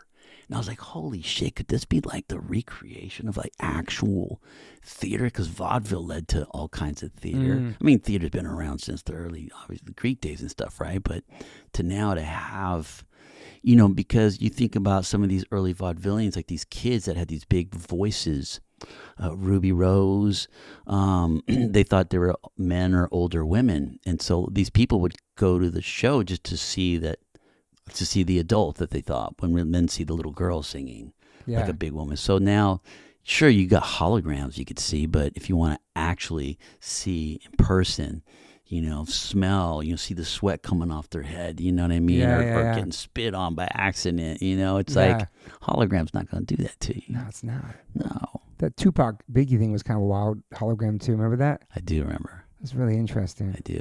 Yeah. I saw it online. I didn't see it in real life, but I heard it was pretty wild, man. I did poetic justice with Pac. What you did? Yeah, we had the same birthday. You were in Poetic Justice? Yeah, I was gonna leave. What the fuck? I With was Janet Jackson? Yeah, I was gonna leave because at the last minute they'd said, oh, we rewrote the role, so we're gonna push a week. I said, great, I had some ideas, and then I get to set, and then I went to pick up the sides for the new stuff, and I didn't see my character anywhere. So Janet's boyfriend at the time wanted the role. So even though I was booked, I auditioned. Now suddenly Janet's got my role, and I'm like, oh, that's cool. I'll go home. And then that made me sad and depressed. Holy shit! And I had just come off a big film. For me at that time, I was 21, and I was getting ready to leave him. And Pac saw how, and God bless Pac. This is where my love came for him. Digital Underground aside, and he was like, "Yo, Cliff, come on, man. Man, fuck these dudes, dude. They fucking sellouts, bro." I said, "Yeah, it's cool. They said they was gonna write a role, and there's no role, so I'll just go. No, don't go home, dog. Don't. Why don't you just stay here, man? We'll talk about Digital Underground." So he saw how depressed and sad I'd gotten for this little role. It's a tiny role, just a day, but the fact that I drove all the way down there and there's nothing written. And then Singleton was like, "Oh, what do you want to say? Yeah, we wouldn't write. What do you want to say?" I'm like, "Well, I'm not the writer, and I wasn't writing it." And you knew Tupac had your back, though. Tupac was like, "Yo, Cliff, come here. We already talked about having the same birthdays in Digital Underground." I knew he just had a solo album that didn't hit, but he just pulled me to like, "Man, fuck these guys. Why don't you kick with me, dog? Let's just do these scenes, and it'll be cool." And like we'll talk about Underground and blah, blah, blah, it'll be great, man. I'm like, well, what the fuck am I supposed to say? He goes, "Why don't you say this and that?" I'm like, okay, then maybe I can say this, yeah. And then maybe I'll say this or that. And that was my first time learning how to just throw the ball real quick before a scene. So he was supposed to play the role that Method Man did in 187. Wow. And also, I when I saw the Hughes brothers the second time in Dead Presidents, it's like, "Yo, man, you just missed Pac. Pac saw your photo up there, man." He's like, "Oh, that's a cool cat right there. So cool. We're gonna get down, and we was gonna have some fun." I was so excited. And then he had his fallout with the Hughes brothers. And, which we know about. That was crazy. Yeah. And then 187 came up, and then when his name came up for that role, I remember walking by Samuel's trailer. And then Sam was like, "Yo, Cliff, I just got off the phone with Pac." I'm like, "Yeah?" He goes, "He's in." I was like, "Oh, shit. Now we get to do full circle from Poetic Justice to now." It's like, look, this is a beautiful thing. And then I called to show up to set that day because that was the New York stuff, even though they were shooting it in L.A. And they said, "No, Clifton, Tupac pulled out." I'm like, "What do you mean pulled out?" He says, "Yeah, no, he had to pull out like 48 hours before, 24 hours before, whatever the limit is." And I was like, "What?" And that's when Method jumped in and did, which is an amazing job. I love Method. And killing it as an actor right now. Still, dude. Love Method. He's a great dude. And we laugh a bunch. And then Pac got shot, like a couple weeks later, and died on Friday the 13th. Yeah, and I was all ready to catch up with him and talk all this stuff. It was sad. So on top of losing my pops, and then Tupac, who was like a young mentor that stood up for me, and maybe at a time where I just was feeling like dog shit and ready to drive my ass home. I was like, "I don't need this. Why I could just go home and blah blah blah." He's like, "No, fuck." Had your back, man. That's really nice. Had my back, raised my spirits, told me to come back, told me to get back on my trailer, told me to, let's write this, let's write that. You guys are the same age too? He was a year younger than me. Okay, yeah. What an amazing talent too, man. Fuck, dude. Yeah, that was hard. But that was a fucking shitty year for losing my dad and Tupac. But Method Man, dude, that was probably one of his first roles back then. Maybe? Probably, he was great, and his pants fell down. That was not planned at all, but it worked so well. No for the way, scene. That's sick. He just jumps out, and you're blinded by the light, and his pants fall. He's like picking them up. Yeah, dude, he's like getting awards for his acting now and shit. He's a bad motherfucker. Wow, he's so Cliff. sick, so inspirational, man. So Eddington, man, it's out right now. Joaquin Phoenix, Pedro, and you. That shit is wild. I almost couldn't even find you in the movie till I realized, like, yo, I told him, that's my boy. And as the character you're playing in there, as a kind of schizo homeless, right? Like, dude.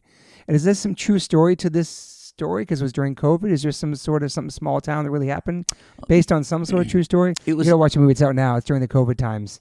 It's very interesting, man. Ari did this experiment on Twitter where he created all these different accounts. You could have different algorithms, and he started to get in just to talk to people and see how they felt about certain things. And then he realized how insanely toxic it was. About masks, everything that time? Everything. You fuck with it, man. And so finally he was like, fuck this, because I got to get off this shit. This shit is poison. Oh, yeah. So it was all inspired by that. It was all inspired by real things he was experiencing. So he wrote it into this story So yeah, you feel the podcast really clear up. I mean, Ari's got a sensational brain.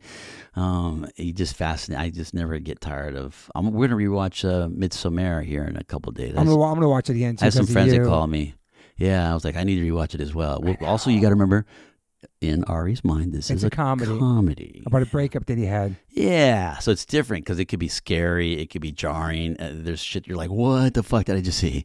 There's a lot of those moments. Yeah, he just does. He's so good at it, man. Fuck. But this movie's crazy, man. It's a crazy twist in there. Oh, Eddington's. All of us, we were just like so excited. I've never been on a set with. Last time on a set had that much energy was probably Traffic. Because you're doing something that's edgy, you're doing something that's avant-garde, and you've got Ari Aster. This is like his 4th film, so he would go to set like an hour early, and you had your regular call time, but everybody else, like, who doesn't want to get up on game from Ari Aster? So I'd see all kinds of crew people running early to go, and they didn't have to be there. Cool, man. I was like, there'd be days where I wasn't working, where I'm like, oh fuck, I want to go too. Go hang out. I wanted to, but I had so much. I was constantly studying. I was outside sitting in the dirt. Damn. I was always barefoot and Truth or Consequences. I went and got my tetanus shot from the pharmacy in the movie. I went and got my tetanus shot because I called my doctor like, yo, am I up on all my shots? Because there's a lot of fucking rusty spikes around here, and I'm walking around barefoot in this town. Damn. And nobody recognized it. It was beautiful. I got heckled by the locals. It was going to rain. I'm walking through. You going to get, your feet are going to get wet.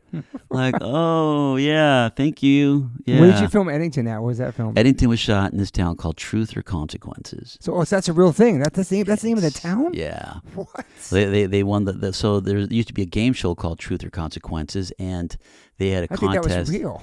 They had a contest in real life where I think the city has to host something about the game, and then they're allowed to keep the name as their city name. So I don't remember what they were called before, but they took on the name Truth or Consequences in like the 50s. That's incredible, man. Yeah. Some small town, scary, wild shit, dude. Yes, it is. Was it trippy being there? How long were you there for shooting? I was in and out. Okay. I literally took 4 or 5 different planes from Montreal and Quebec.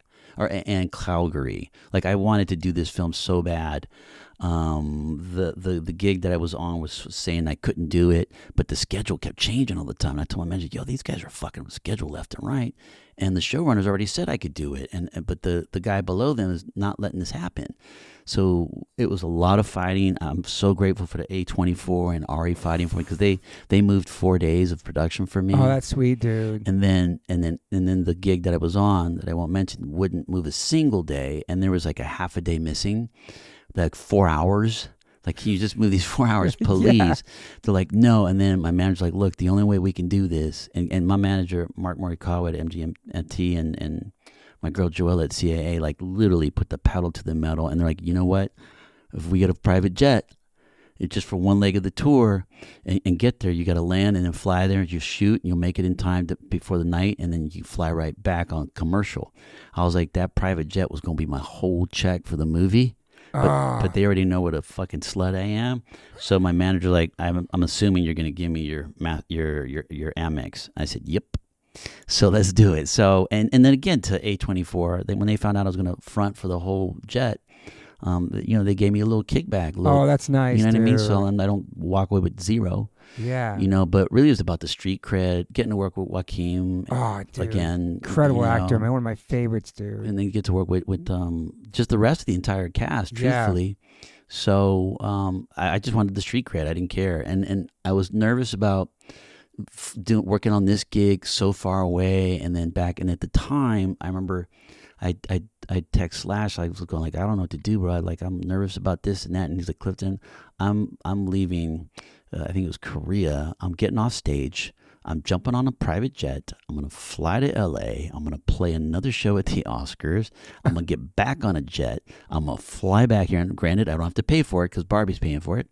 And then I'm going to play another show. And I'm like, cool, that's my answer. I can't be a little bitch after that speech. Mm-hmm. What I found out later is that he also had the flu at the time, and he wasn't even telling me that part. Wow. I said, motherfucker, you knew that would have closed the deal if I would have said no. And I got the flu. I'm like, fine, I'm doing it. When you mean street cred, because you already have that, you mean like resume. It's just good to have this. And for me, and to work with these guys. It's hard for me to look at my resume and say I got what's the new. You got street cred, what's bro. the new street cred? Like, Oh, no. and then Ari's on another tier. And that character, everybody was afraid of that. Everybody knew that character was wild. Like, Dude, everybody that read that script said, "Who the fuck is playing that crazy dude?" Joaquin's Including myself. character flips the script too. I know. For sure. But my character had like Shakespearean jazz dialogue, like speaking in past tense, present tense. The way he had these dissociative properties. You know, Ari sat me down when I got to. He was like, "Clifton, I want you to know something." He goes, "You're my Dennis Hopper." And I was like, "Oh wow, like that's so hard, so beautiful." He goes, "But the difference between you and him is he was more lucid." I was like, "Oh my God, he was more lucid." Jesus Christ! You gotta see his character, Dustin. It's so good, dude. Yeah, it was heavy. And working with Joaquin's amazing, right? He's an amazing Joaquin's actor. fantastic, and Paige I'd known for a while, and Paige was wonderful. Like there was so much love amongst the entire cast and crew, and the crew was so in sync that when I was walking to set to do heavy scenes, literally everybody respected the space. They knew the space. They were there. Even the person making sure I had water, like, knew not to be in my face with it. Yeah. Like, just such a beautiful, fine machine. And it's like, you dream about those gigs. Yeah, that's awesome. And man. you dream about having that kind of a crew when you make your movie. I'm happy you did that, man. Same. Fuck the PJ. You made it over there. Who cares? You did it. one of the most challenging roles of probably my entire career. Wow, really? Without question. Wow. I mean, because Ari would send me a goddamn fucking 2-page monologue at 4 a.m. via text on my phone. Damn. Meaning not copy paste. He wasn't sending an email. He was texting you. It's directly. Literally with his thumbs. I'm like, did this dude just send me a giant fucking monologue? Oh my! I felt like I got like the 11th commandment from Moses from heaven, like straight to my tablet, and just him and I have it. That's like, sick. The script girl doesn't even have it, so she can't even check me if I'm Damn. like. But to Ari's testament, it's like, and wanting to please Ari and wanting to be in the pocket with everything, like, it's just something to keep you, just something to follow along. Like, I don't want to follow along. I want to know all of it, because that's how you roll. Like, I want to feel good about what I do. I want to be able to be 100 with you. It's like, no, Cliff, it's going to be fine. It's going to be fine. I'm like, okay. And then when I'm doing the scene and I got really damn close, because I already got in the mindset of speaking this very strange dialogue. Yeah, it's strange. But you can kind of get the sync up to the pattern more or less after a month of grinding super hard. Like, I was literally it's crazy studying. the work that goes into those scenes are just so like, And you barely, like, I'm not the lead guy at all. You know what I mean? So... but you feel your presence when you come on the screen, though. Your character without a doubt. is really powerful. Oh, without a doubt. Yeah, it's I feel like Joaquin, his character loves you, wants to look out for you too. He's got compassion for you. And then things change. Yeah. And there's interesting. There's pieces of the dialogue. I think one little key is there's a time where I recognize somebody, and if you listen really careful to the dialogue, you'll come to find out that I had a little daughter named Gloria, and I lost her, and that's what I believe was the beginning of him becoming a homeless person. Is he lost his little 4-year-old daughter when he was taking her to ballet practice, and just because he let her go with some agent at the beach or some shit, and there's no other parts to the backstory. But if you'll see a girl there, like, running back, and that's right. Yeah, she's like, get away from me, and I think it's her, like, grown up. Yeah, so it's interesting that he left out. There's just a couple little words. And he's very masterful at giving you so much dialogue off camera. All of his movies, like, there's action happening off stuff that your eyes aren't taking in. So you got to listen carefully. Yeah. In all his movies. Damn. So that was a really painful, heartbreaking scene, and I'd lost some dear people close to me. So. Does you bring it out, all that stuff when you do that? It's impossible not to, truthfully. This seems like it's all your therapy throughout your whole entire life. All the loss you had, you get it through all that, right? My therapist told me that when he started to learn about my roles. He was like, he's a very feminine guy and just amazing therapist. He was like, Clifton, I'm starting to realize now the reason why you haven't needed all this therapy all these years is, well, you did this role here and this role here, and man. This, so violent, and this person has the issues with this person and that person, and I'm like, yeah, addiction, everything, man, all of it. So man. Also, why I had to come back 3 times just when I was forced to audition for Fast and the Furious, because there is no out. So to speak, there's no emotional outlet. So yeah, my therapy bill doubles and triples because I feel worthless. Fuck, man. What about Train Dreams is coming? Train Dreams is Felicity very special. Jones, Joe Egerton, another great actor. Joel's wonderful. You know him by his face probably more than you know his name. William H. Macy. William H. Macy's. Will Patton. Will Patton. I love that. All dude. legends. I did Jean Benet with Will. Will and I talk to Will like probably once a week. We'll talk for a couple hours. Yeah, Legend, Will Patton's just a bro. bad mother. I love him so Bro. much. Yeah, wait till you see him in Jean Benet. Okay. Yeah, that comes out December 12th now. We got a date now. I just found out 2 days ago. That's going to be a heavy one. Yeah, it's about the little girl. Yeah, I know the whole Yeah. story. I've seen many docs about it, man. Yeah, and I found some things. They had to rewrite the last couple episodes for some of the stuff that I found. Wow. Yeah, I'd really like to tell you guys. I don't know if, I don't know. Are you playing a bad person in there? No, I play one of the three detectives. Okay, that's all right. Garrett Hedgeland plays one.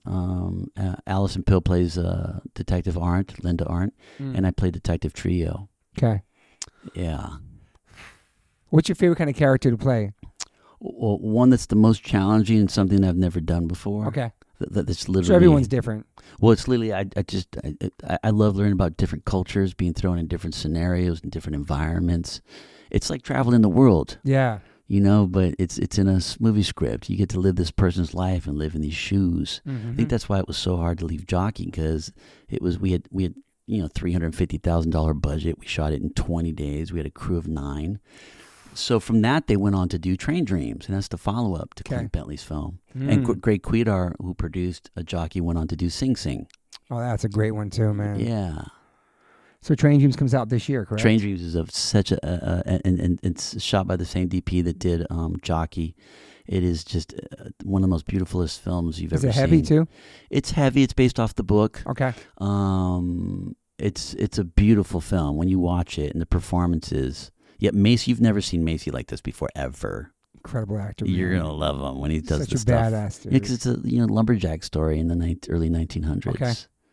Yeah. That's the vibes. And Felicity Jones, I haven't seen her in a minute in movies too. It's nice to see her in the trailer. It's gonna be cool. So that's this year too. Also, you have like a website, CliftonCollinsJr.com. You still have that with? I do. And your YouTube page too. You still Yeah, have my that? YouTube, I'm pretty active pushing that. on that. Well, I'm pushing that more because I realized I've got all this footage from Tigerland, from The Last Castle with Gandolfini and Ruffalo. Like behind the scenes type stuff you're putting all up there. kinds. That's cool. Like when Joel Schumacher died, rest in peace. I was throwing up on a group text with all the homies, including Bo Flynn, and I was just popping up, shots of Maddie Libatique getting ready to do shots inside the barracks, and Joel Schumacher's in there like, all right, girls, you ready to shoot this scene? We're getting ready. Get ready. Look, we're running out of light. Let's go. Run. Bro. Like, Mighty Miter, what are you doing there, Miter?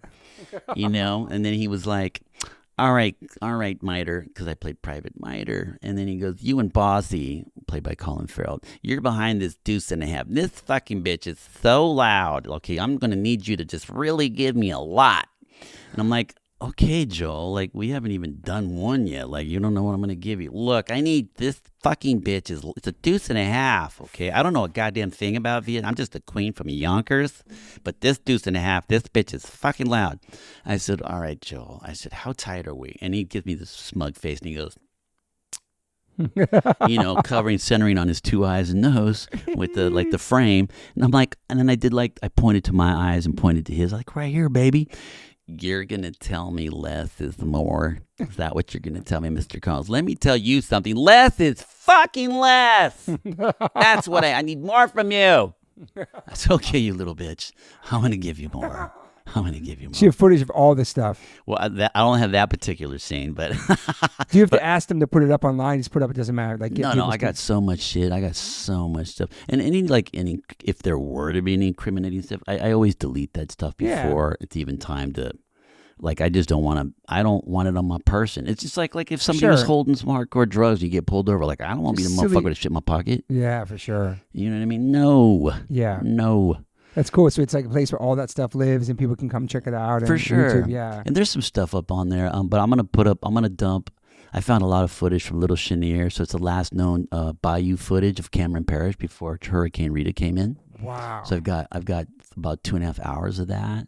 And me, that's there when I was hanging out with all the Cajun folk there down in the bayou, and I'd go up there and hang out in the boat and eat the gator tail and all of that. We go running around there and we do all kind of fun stuff that we do down there. Like, yeah, it was a good time. You have a favorite impersonation?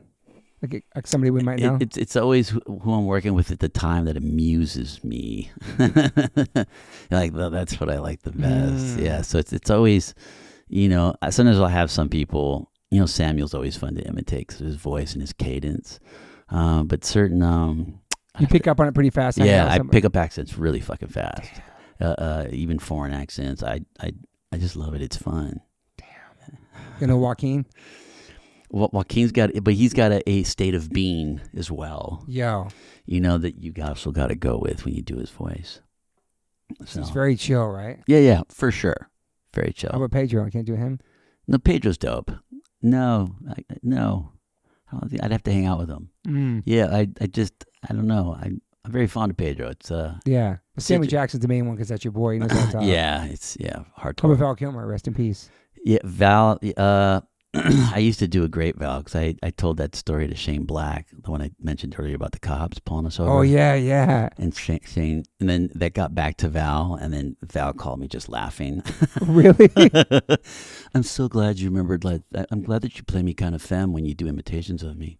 I was going to ask you that too. Yeah, he's like, I thought that was really interesting. Because he could be hard as fuck if he wanted to be, or femme, or whatever, Yeah. Damn, it feels like you've worked with a lot of amazing people, man. Yeah. Inspirational people. And for sure. Such an amazing career, man. Thank you, man. He's still in it, too. Still... Yeah, I'm excited to bring Grandpas to the screen. It's going to be... it's going to be probably one of the most important things you ever put out, to be honest. Telling that story. I'd have to agree with you. Also, in the times that we're in today, and people need to laugh and need to learn to love one another and understand that we're all living and laughing and loving for the same things, and we all have it hard in different ways, shapes, and forms. Yeah. And also the way it looks in the format, it's like something you've never seen before. The Artist came close. That was a wonderful film. It was nominated for a lot of stuff. But I've never seen a silent film in HD. Or a silent film in 4K. You know what I mean? They didn't have HD back then. Yeah. So it looks beautiful, but it's still, 133 aspect ratio. Damn. And The Artist is a fantastic film. It's great. So I've already shot a teaser just to show people, because you can explain the 133 aspect ratio and the monotone, but even when you look, Orson Welles has a lost film that's getting ready to come out, a real one. Kurosawa's got some lost films. That's cool. I did the research. There's a gang of them. So I'd like to think that William Wellman has one. And he did the original A Star is Born. Oh, wow. The one before Judy Garland. And he also did my grandfather's first film under John Wayne's company, which was High and the Mighty with Robert Stack and Duke. And then he would do his last film that he goes uncredited for, called Ring of Fire. Ring of Fear. It was a circus film. Okay. But he goes uncredited on it, and he stole a joke from the Groucho Marx episode, the You Bet Your Life, that my grandpa did, and wrote it into the screenplay or the movie. So I watched the movie. I'm like, wait a minute, that joke one doesn't really belong anywhere in this movie. It's stolen. It's funny. But I could see him learning about him and being like, let's. Do you mind, Pedro, if we put it? Like, no. So my grandpa riffs a song on his nylon guitar, and they shoot it right there, and they get Pat O'Brien walking behind them to make a joke, and they're out. Damn, dude. Yeah, it's just a standalone. Because William Wellman didn't retire. He quit the business, and he was adamant about people knowing that I fucking quit. Yeah. Because they would go in, and he was a celebrated combat veteran. So when he did the silent film, that 3-hour silent film called Wings, about the planes and shit. Yeah. When it got nominated for an Oscar, that he was fighting so much with the Warner Bros., they didn't even invite him to the Oscars. Oh, wow. And it won. And it won? Yeah, this is the shit that the Tony Scott studied for Top Gun. Okay. Like you watch any interview, they'll talk about this movie. Damn. And he's like, there's no, the heroes in my movie, there's no like one hero that comes in and gets the girl. That's not real war. Because I've been in war. I make war movies, and everybody that comes home alive in my movie is the hero. So stop taking my movies and giving me this one damn hero that comes back and gets the girl. And they re-edited a film with Tab Hunter being the hero. And Clint Eastwood's got a little part, and Ricardo Montalban's got a little part, but Tab Hunter was the star. And they recut the whole thing. And according to Wellman Jr., he says he was in the bathroom at Warner Brothers, and I believe it was Jack Warner. Jack Warner comes in to take a leak, and he tells his son to get out. His son goes outside and he goes, the next time I catch you alone in a bathroom, I swear to God, I'm going to put you in the hospital for 6 weeks. Fuck, To his dude. face. His face? Yeah, and he says, I quit this business. I'm not retiring. I'm fucking quitting. That's hard. So he wanted people to know that, I'm done. Fuck. Yeah, I'm done with getting fucked over and fucked with. And I love that. yeah, there's a little bit of that Kubrick went through on Eyes Wide Shut because he didn't want he wanted to make his movie, and that part of the deal was he had to do Eyes Wide Shut before he did the next film. And when I was talking to Arlie, rest in peace, he believes that was the downfall, to Kubrick. Mm-hmm. I mean, I don't want to say too much else because of the family and stuff, but there's a lot more that it may not have been totally. I don't think it was accidental, truthfully. I think it was just like Sad. you've ruined his entire. He felt that his entire body of work was ruined by this one thing, and just getting rope-a-doped by the whole institution of religion and Hollywood mixed together, if you will, for lack of. That shit's real too. Yeah. What was your last real job you had? We had a boss. Or I had a boss. Jesus. We clocked in or something. Yeah, maybe when I was engaged. My ex-fiance. That was your last job. It felt like work. Jesus like Christ. when you quit your job, like I'm life going to be and an death. actor. I had fucking knives thrown at me. Fuck, that sucks. Yeah, and I'm missing chunks of. When you go to my house, you'll see chunks of marble missing from my table from 3 different fights where I had the giant steak knife thrown to ka-ching. Jeez. Just parrying. I was parrying. I did a lot of martial arts, so just without even thinking, just chugga, chugga, chugga. Yeah, Some Matrix shit. It was. Yeah, absolutely. There are kill shots for sure. You'll see how high it is. Like, wait a minute. If the table's that high and the knife hit there, and that means she was aiming for your head or heart. Yikes. And I'm here to tell the So tale. that's your last real job then? Yeah, I mean, my dumbass stuck around for 2 more throws and 2 more fights. For my last job, after I did Fortress, you know what? I didn't want my savings to run out, so I went back to hustling again at Nautilus Plus with one of my homeboys.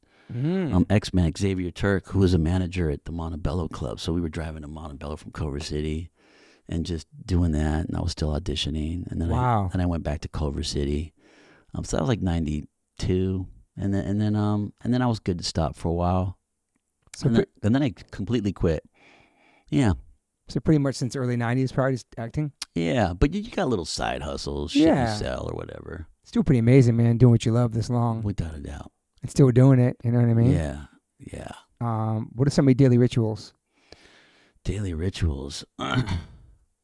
Meditation when I can get it in, working out. It depends what I'm going through too. Like a lot of times I'll fall into rituals of what my character might do. But if I gotta learn to dance or something, I love getting up early in the morning. Yeah. Get up at 5, especially when I was writing Grandpa's thing. I was hitting 16-hour stretches of writing. Wow. I was at the point where I'd be in a flow state in 15 minutes. Mm-hmm. So you're in a flow state, you're in another world. Like, don't even bother me. Yeah. My dog will remind me it's time to eat. Like, holy shit, how much time? Like, I'm so sorry. My dog's like, feed me, motherfucker, feed me. I know you got it right. Just phone off, just focused and all that shit. You're just in this flow state. When you get to the flow state where you're just a conduit. Like, you don't even have to think about the notes that you got to write. They're flowing out of you. You know what the next bar is and the next chord is and the next transition or the bridge or whatever. Is it hard for you to like shut your mind off at night and go to sleep? For sure. But on a wind down, on a pass, on a screenplay, it's nice to just, once you take your hands off the keyboard and go outside, just like take that breath, like, man, I covered some good ground today. Or even when I was doing the prep on John Bonet, because I was struggling. I was trying to sift through all the bullshit. So I got a good bullshit meter, so I can go through documentaries and dialogue and verbiage.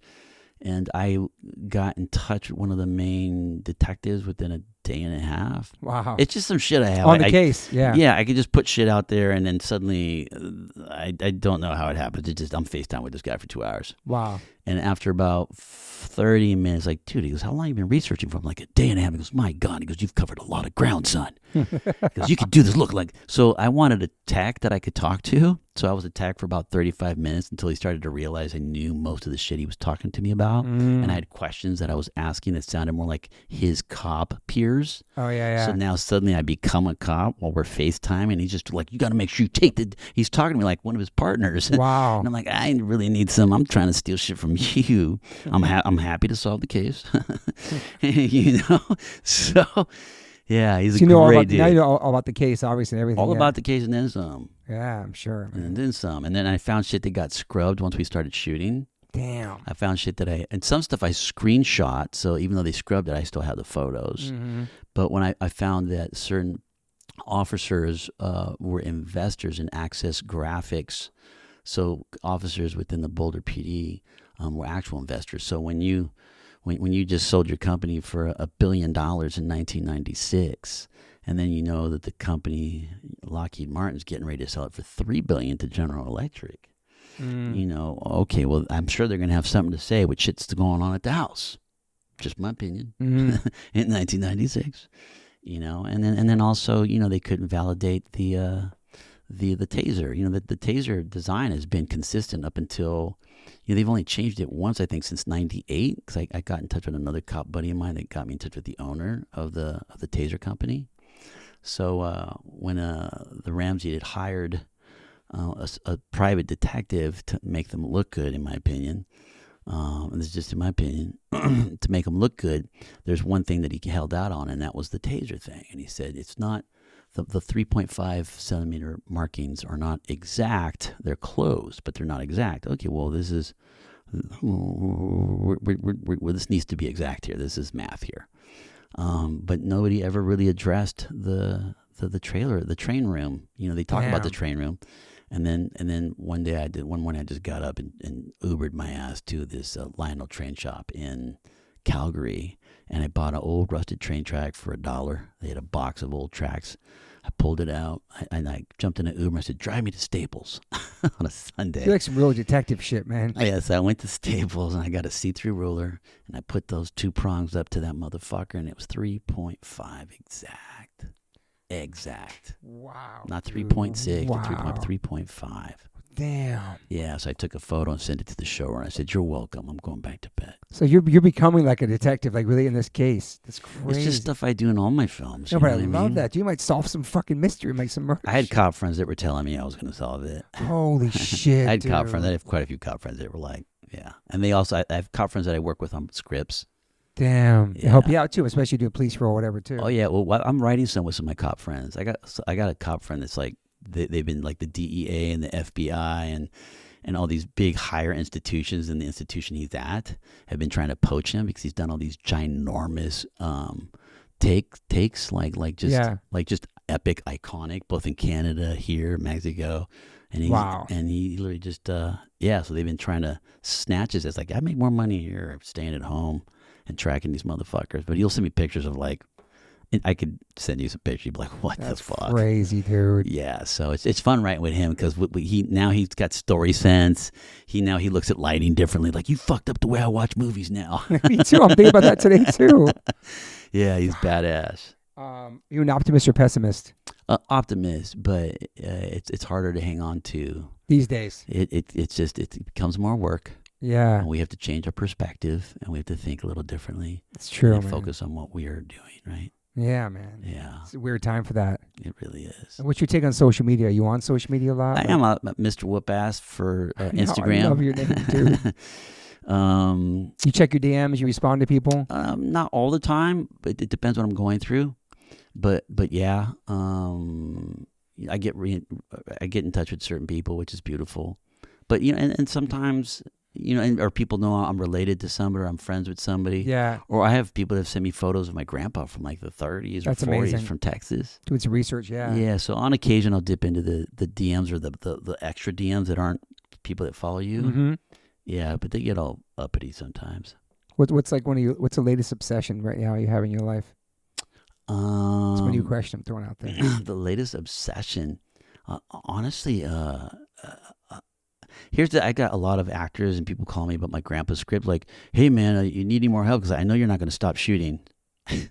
because I that's just me. I love the challenge. It's a never-ending project for but you. I just get excited about being able to pull off a practical shot. Mm-hmm. You know, and my brain starts to engineer it while I'm driving, even though I'm not trying to. And it's like, hey, I know a good way to shoot this scene. You can call one other friend, or you could do it by yourself. And then the ideas are just flowing about it too, especially it's so important to you. It's just a puzzle though, but it's just fun to figure. You know, you're trying to figure out that song, and there's just everything sounds so great, but there's one little section that's a little wonky. Sure. It's like it's just 3 notes. It's 3 fucking notes. How can I? Is it up? Is it down? Is it sharp? Is it flat? Yeah. Is it a little of both? Is it a pull? What the fuck is it? Yeah. You know, and you just let it simmer, and you go to sleep. You wake up in the morning. Oh, it's da da da. Holy shit, that easy. Or like plug it in, but da da. Holy fucking shit. Yeah, so I've already shot so much of Grandpa's stuff. And even when I was doing Jean Benet, I ended up shooting and directing a horror movie with my girlfriend up there because we had a lot of downtime. Nice. And I was watching just the wasted time with just an insane amount of stupid money that we weren't getting. But I'm like, wow, how are we wasting so much time? You know, but they're really, it turned out really insane, and people are really excited about it. They're so excited. What, the horror movie, you mean? Well, about the Jean Benet. Oh, Jean Benet's gonna be sick. The horror movie I showed to my agents. They're like, oh my God, where's the script? And can we see the rest of the movie? Yeah. I'm like, I still got to finish it. Mommy's doing Jean Benet movie coming out. She said that's creepy, babe? It's a limited series. It's going to be sick, though. Limited series, and it's a whole new side. And one of the guys involved was really good friends with Detective Trujillo. And I recently got a really beautiful text from him, just how... Oh, that's nice. Yeah, because he thinks a lot of the people are misrepresented. And it's hard in when the case? Yeah. When you got that much money at stake. You know, you watch the docs, you could decipher. You watch the 3 docs and just write down, I know all the facts and details and who said what about whom and when. Yeah, I'll leave it at that. But it's going to kick off the new crime division for Paramount Plus. Oh, that's sick. Yeah, people love crime, and that's the sick. And this is a good one. This one's. I mean, Will Patton's in this one too. Wait till you see Will's work. That's sick, Chris man. Bauer's in it. Rory Cochran's in it. Yeah, Garrett Hedlund, Allison Pill's insane.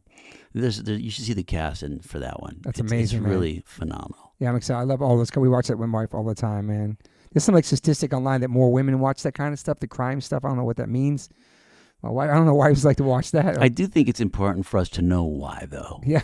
Yeah, being that we are women or. Yeah, and also watching before you go to bed. They're saying that's not really good for your psyche and going to sleep with all these crime things. But I think somebody I know, if that's you, my friend can only fall asleep to crime shows.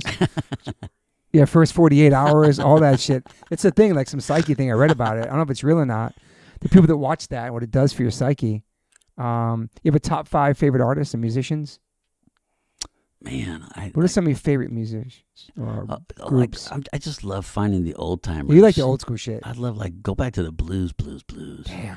You know, I just love going back to the old Lead Belly and all the Blind blues guys, and you know, and then some of the B side of the rock and roll stuff. I learned a lot from Slash. He teaches me a bunch. Sure. And Adam Durridge from Counting Crows, but yeah, I get to talk to Slash about more of that stuff. That's cool. And he educates me on stuff. Do you check out new music and stuff like that? For sure. Yeah. I'd love to have, but we're creatures of habit, right? I know, same. You know, and if I got a favorite song, then eventually I'm trying to learn it on guitar. You know, I'm like, I really like this. Yeah. It's like I'm not trying to learn if I had some new ones. Yeah.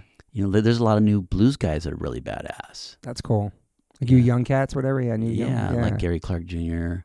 I mean, I got a whole list of motherfuckers that are just I love. That's cool, man. You go check out blues artist performance though. Oh yeah, awesome. Love that. I know.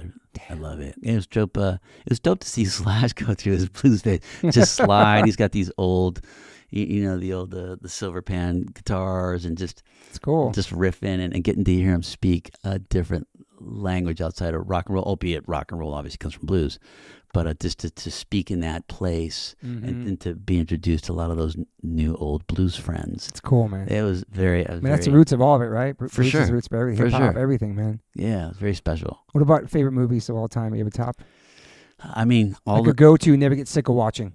I've got a lot of noir films I love. I love, Ray Milland's The Lost Weekend. Okay. I love Little Angels with Dirty Faces, Yankee Doodle Dandy. Damn, I never seen any of these. This is so cool. Michael Curtiz, the director.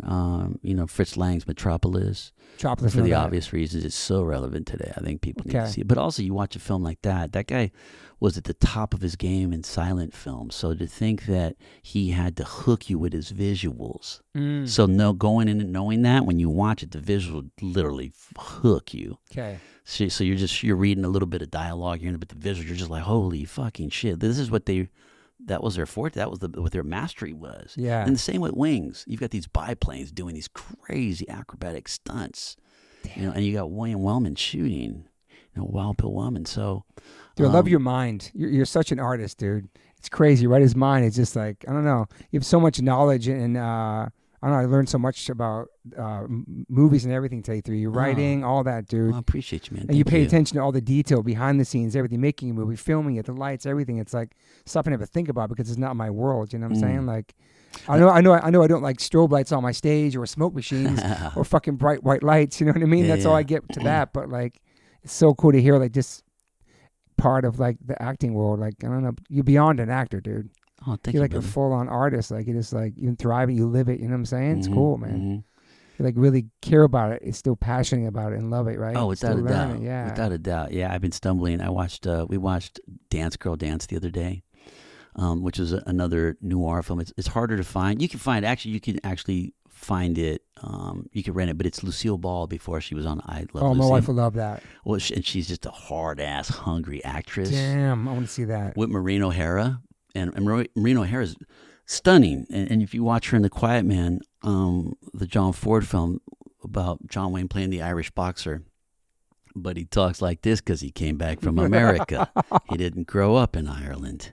Wow. So he's the only person not speaking with an Irish accent. But Maureen O'Hara's got this, it's Technicolor, and it's the candy Technicolor from Wizard of Oz, which did not fit. Oh, yeah, it was weird. Yeah, so her hair is bright red and her eyes are green, and she's just gorgeous. But when you watch her in, I think it was Dance Girl Dance with Lucille Ball, and they're these burlesque dancers that are trying to make it to vaudeville.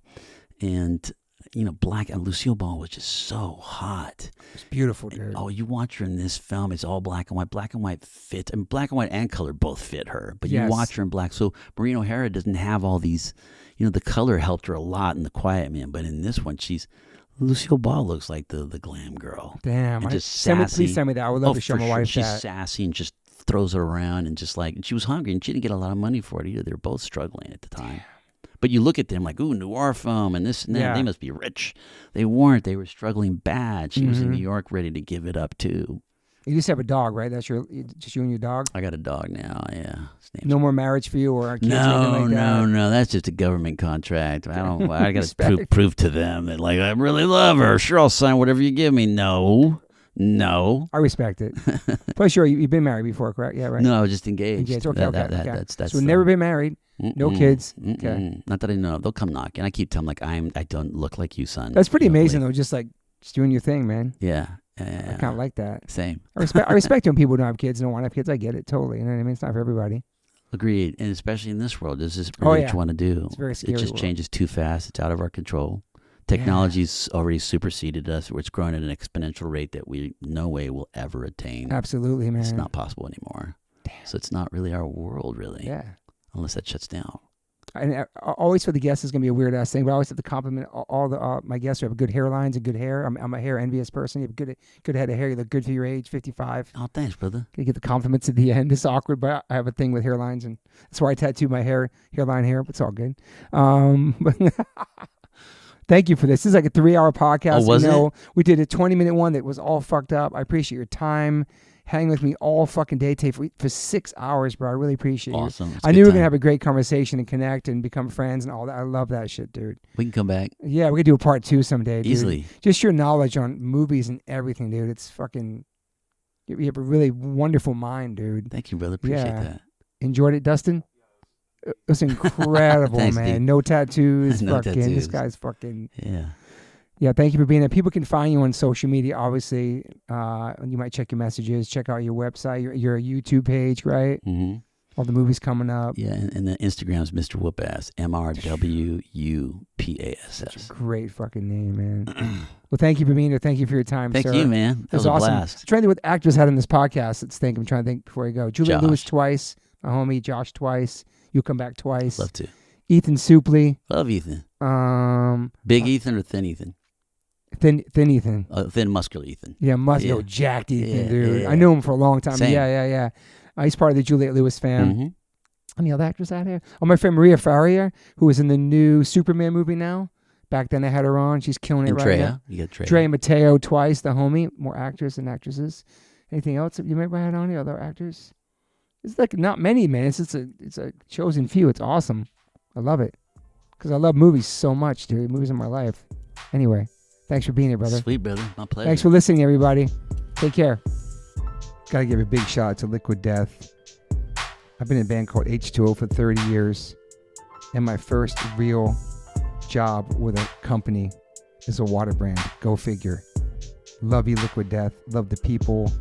Love the brand. Love the concept. Love what they give back. Love the community. Love what they do for the environment. You can go liquiddeath.com/OLLC and get free shipping on any of their merchandise that they make. They have such incredible collabs. Also, if you want to hear the story of the CEO, my good friend Mike Cesario, on the podcast, you can go to episode 115, part 1. And then 2 years later, we dropped a part 2, which is episode 275 with the CEO, Mike Cesario. Just a man from Delaware with a dream, worked at a marketing company, and made this become a reality. Liquid Death is an incredible company, incredible water, incredible people. And I'm super, super honored to be part of them. They sponsor my life. They sponsor everything, my family. So go liquiddeath.com/OLLC and get free shipping on anything you want to buy on that site. If you want to get water, it's exclusively on Amazon.com. Murder your thirst, y'all. I always ask my guests if they have any regrets. I personally don't have any regrets. Even when it comes to my tattoos, I have the silliest tattoos. Even my ET on my leg, it's still a childhood memory for me, and I love it. I've had tattoos on top of tattoos strictly because I wanted more tattoos. I started getting tattoos when I was 18. I'm 52 now, and I can't stop. I've had laser treatment before on something on my arm. It's 4 tattoos on top of each other. And that experience at that place was pretty fast. It was pretty cold. It was in and out, swiped the credit card. Don't really tell me much. Didn't give me much details of anything that was going to happen. So I never went back. So as of most recently, I'm so lucky enough to have had 2 sessions at Removery Tattoo Removal. My tattoo on my arm that looks like a big black blob is now super light. I've had 2 sessions. I have a long road ahead of me. None of this stuff happens overnight. You cannot take a tattoo up in one sitting. You have to be patient. And it's painful. They ice you up.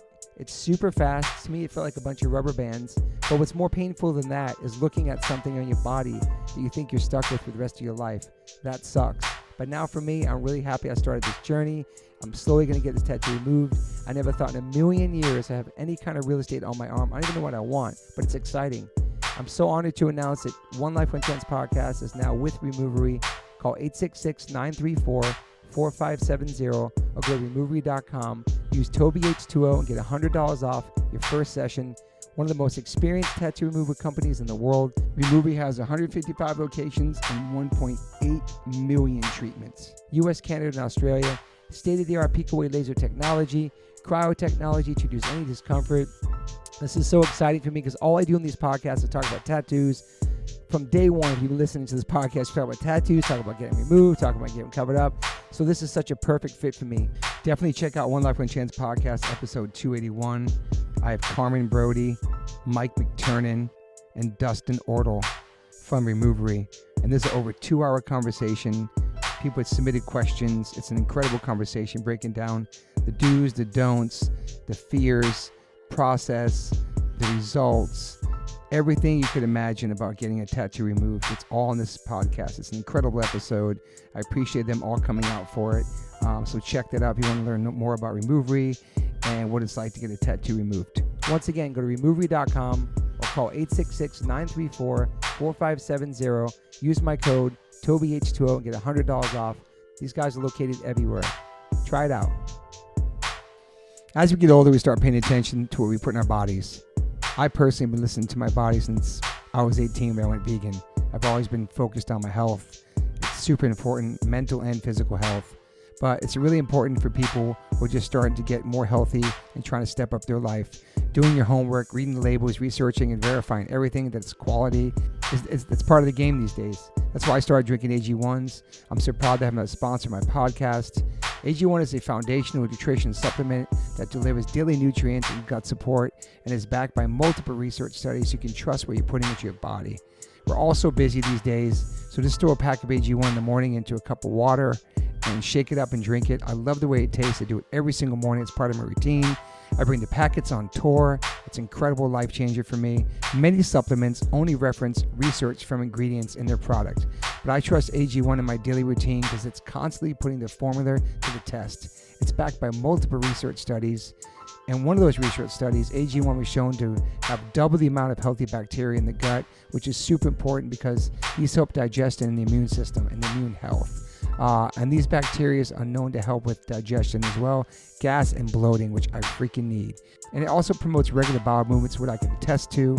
In another research study, 97% participants felt more energy after 30 days, and 91% of the participants noticed that they needed less coffee after 60 days. I quit coffee like 5 months ago. I know I'm good on that. But AG1 is packed with a variety of nutrient-dense ingredients and is the perfect complement to my healthy diet. I drink it because I know it's going to work, and it gives me a peace of mind covering all my nutrition bases for the day. In fact, I trust it so much, that's why I'm spreading word about it. That's why it sponsors my podcast. Thanks to Angie Huberman for turning me on to AG1s, connecting me with them, and now they're part of my podcast. It's so easy and satisfying to start your day with AG1s. Try AG1 and get a free 1-year supply of the vitamin D3K2 and 5 free AG1 travel packs with your purchase at drinkag1.com/OLLC. That's drinkag1.com/OLLC. It's never been a better time to focus on your health and wellness and get back on track, man. Take control of your daily health. Health is wealth.